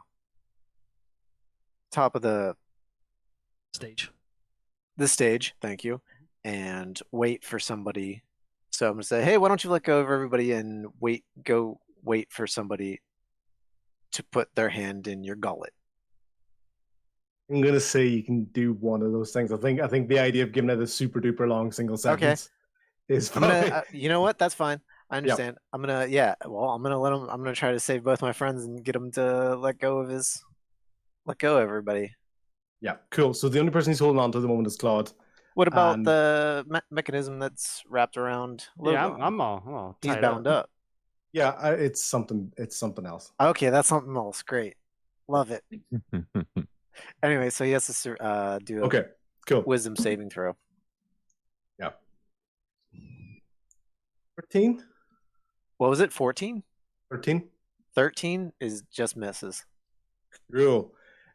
In that moment, it stops flailing for a second, just enough to open up its mouth wide, like almost like you're sitting in a dentist chair and the dentist has told you to open up wide. It's like, Arr! It's just, it's weirdly unnaturally very open mouth for enough time for Claude's arm to fall out without having to do a strength grapple for that. Whee! Fantastic. Cool. Rian. Oh, sorry, Bodak. Sorry, I didn't mean that. I thought. No, I appreciate it. No, that's fine. Yeah. Well, I'm a safe distance away. I know I can hear. And no, that's it. Cool. No, that would be readying an action. No, I'm good. I'm done. Yeah. Cool. Rian, Tobin in hand. How many casting firebolts all of a sudden? And Logan tied up. Oh gosh, I really don't feel like I can do much here, but so you said this creature reacts to sound because it doesn't see, or this monster. That's what you were deducing, as opposed to me telling you. Bodak made a call out. Telemus called it out. Yes, or Bo. Yeah, Bo called it. Okay. So I'll just cast Minor Illusion and just have like cymbal sounds crashing around for the next, I think it's for a minute. Yep. In what direction? Like just generally away from them, towards the stage, towards the grassy area, towards the building up at the top. Yeah, they're about here. So it's a little away from both groups. Yeah. Okay. So going up north. Yeah. Cool. Yep. Okay. Anything else? I think so. Claude has been released, right? Yes, he has. I'll just start moving towards him, like I'm gonna try to help him with my first aid basic knowledge. I don't have any healing, but yeah, cool. Let's go help him up. Cool. At the same time that the cymbals are going and you're running across the gravel, can you do a stealth check for me, please? Mm-hmm. 7. Okay. It was about to run in the direction of the cymbals, but has been confused by 2 sounds and therefore stays still. Mm-hmm. It stays where it is. So there's really loud cymbals going. It's very, very distracted because those cymbals are still going for the next minute. But rather than moving right now on its turn, it got confused by 2 sounds. Sensory overload. Yes. Yeah. Okay. Claude. Arm free. No shield. No sword. I don't think I'm going to do this, and you may not be able to tell me as the DM to the player, but grappling a creature larger than you, is that like a strength disadvantage or? Yeah, it would be a massive. It would be a massive strength one. Plus, plus you put bum arm. So he does have that rope hanging off him, though. Does have a rope hanging off him. Yep. I'm trying to think. It feels so big. If I drew my, that's what she said. I heard it when I said it, and I just moved on. Is drawing a new weapon a complete action? No. Okay. In that case, But it Claude... will count it as a bonus action for you. Okay. Okay, bonus action. Cool. All right, Claude uses bonus action and draws his crossbow. Yep. And just goes ahead and fires. Cool. Because crossbows are a little bit of a ranged weapon, it is good. Unless you sort of move back, it's almost like too close. If that makes sense. So you can either do it from where you're standing at disadvantage, or try to move back. It'll take an opportunity attack, but then you won't have disadvantage on the strike. So yeah, I'll move back like 10 feet. I don't want to get too far, but is 10 feet reasonable enough? Yeah, okay. It flailing around. It only got an 8 on the opportunity attack, so it missed you with the opportunity attack. Cool. Okay. Rolling to hit, that is a 23. Yep. And rolling for damage, 6. Claude, how do you want to do this? Oh, I don't even want to. Whatever seemed like its mouth. Yeah. When it grabbed me is what what Claude perceives as its vulnerable point, and just as he's jumping back right towards the tongue. Yeah. So as you were moving backwards, it basically tried to make a jump for you. It tried to grab you. It had a big wide open gullet, and almost as you're going backwards, you went with the crossbow right down into its gullet. It was already frenzied. It was already bleeding. It was already taking a lot of damage. And you just hear this gurgling as it just collapses to the ground. It goes, all of the parts go really stiff. It almost starts to contract around itself into like a small, just almost like gelatin form on the ground. All your gear and stuff is coming loose from this gelatin mess that's in there. It would almost be like trying to lift it out of mud, as opposed to embedded like solid concrete like it was before. Thank God. But say something cool. Say something cool. Congratulations. About time. I don't have any get smited. That's what I said. Get smited. Smited.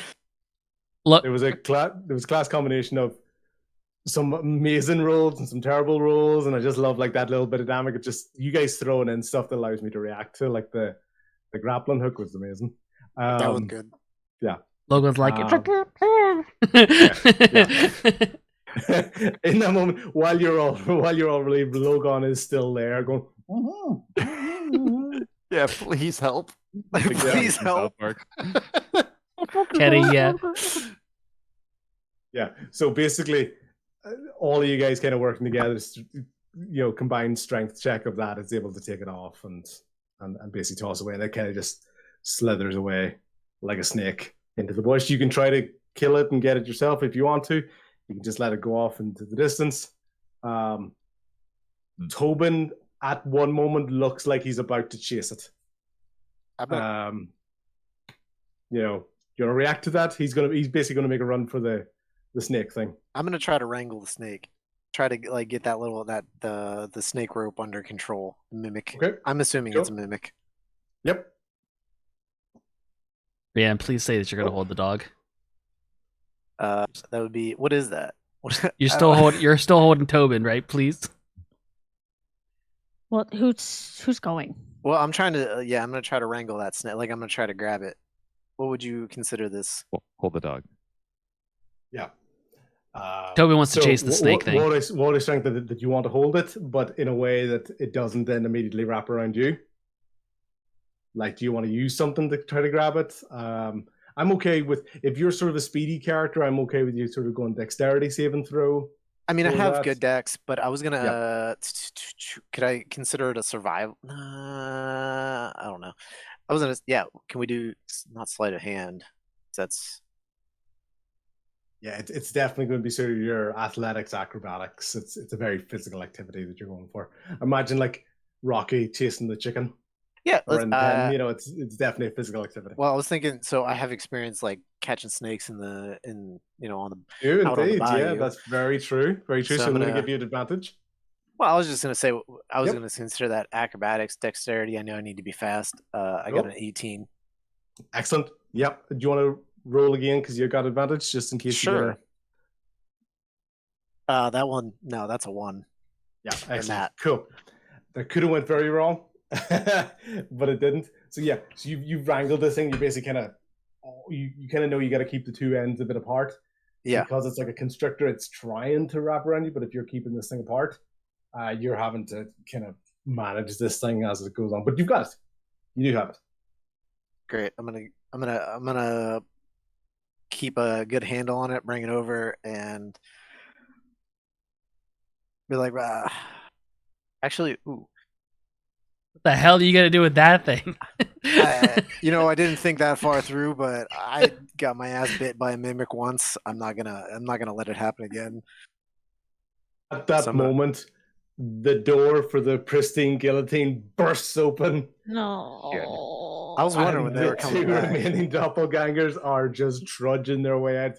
One of them has taken a bit of damage, so the really, really weak one has fallen, and it's dead on the ground. What you're noticing as well, that as these mimics these doppelgangers are dying, they kind of slightly revert back to the original form that you saw. One has a black waistcoat, one has a red waistcoat, one has a yellow waistcoat, one has a purple waistcoat of the same style. But they basically both trudge out of the building and fall dead. So yeah, you did enough damage in the fire of them having to get through it, but just as a wee moment of oh shit, forgot. Yeah, no, they're dead. Okay, cool. But the building's still on fire. So Can you throw that rope on the fire at the building? Wait, is the building still on? Building's on fire? Yeah, building's definitely still on fire. Yeah.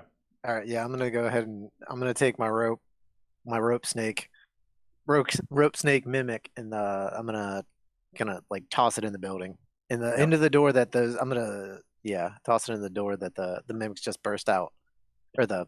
It's a huge amount of fire. You can hear like assists, and there's like lots of different sounds and things. Once again, all that sort of melding of mimicry sounds of things it's probably looked like in its life, going from there.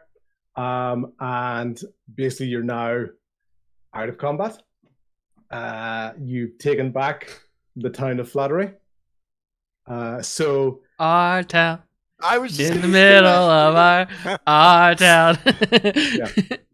And as you basically get a bit of a rest in the town, there's no one else in here. It's a completely empty town.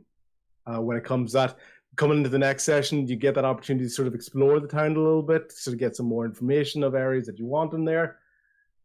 What you also do here in the distance as the final moment is you start to hear a couple of hooves for horses. There's a couple of different horses coming from this direction up here towards this corner. Is it enough of a rest that we can apply a short rest? Yeah, it's going to be like this is more like I'm imagining that you're going to have time to have had a short rest before you start to hear these hooves coming in. But they're not going to be there right away. You're still going to have a little bit of time to do so, but you're starting to hear this sound sort of building up, coming towards the town. Okay. Cool. Ooh.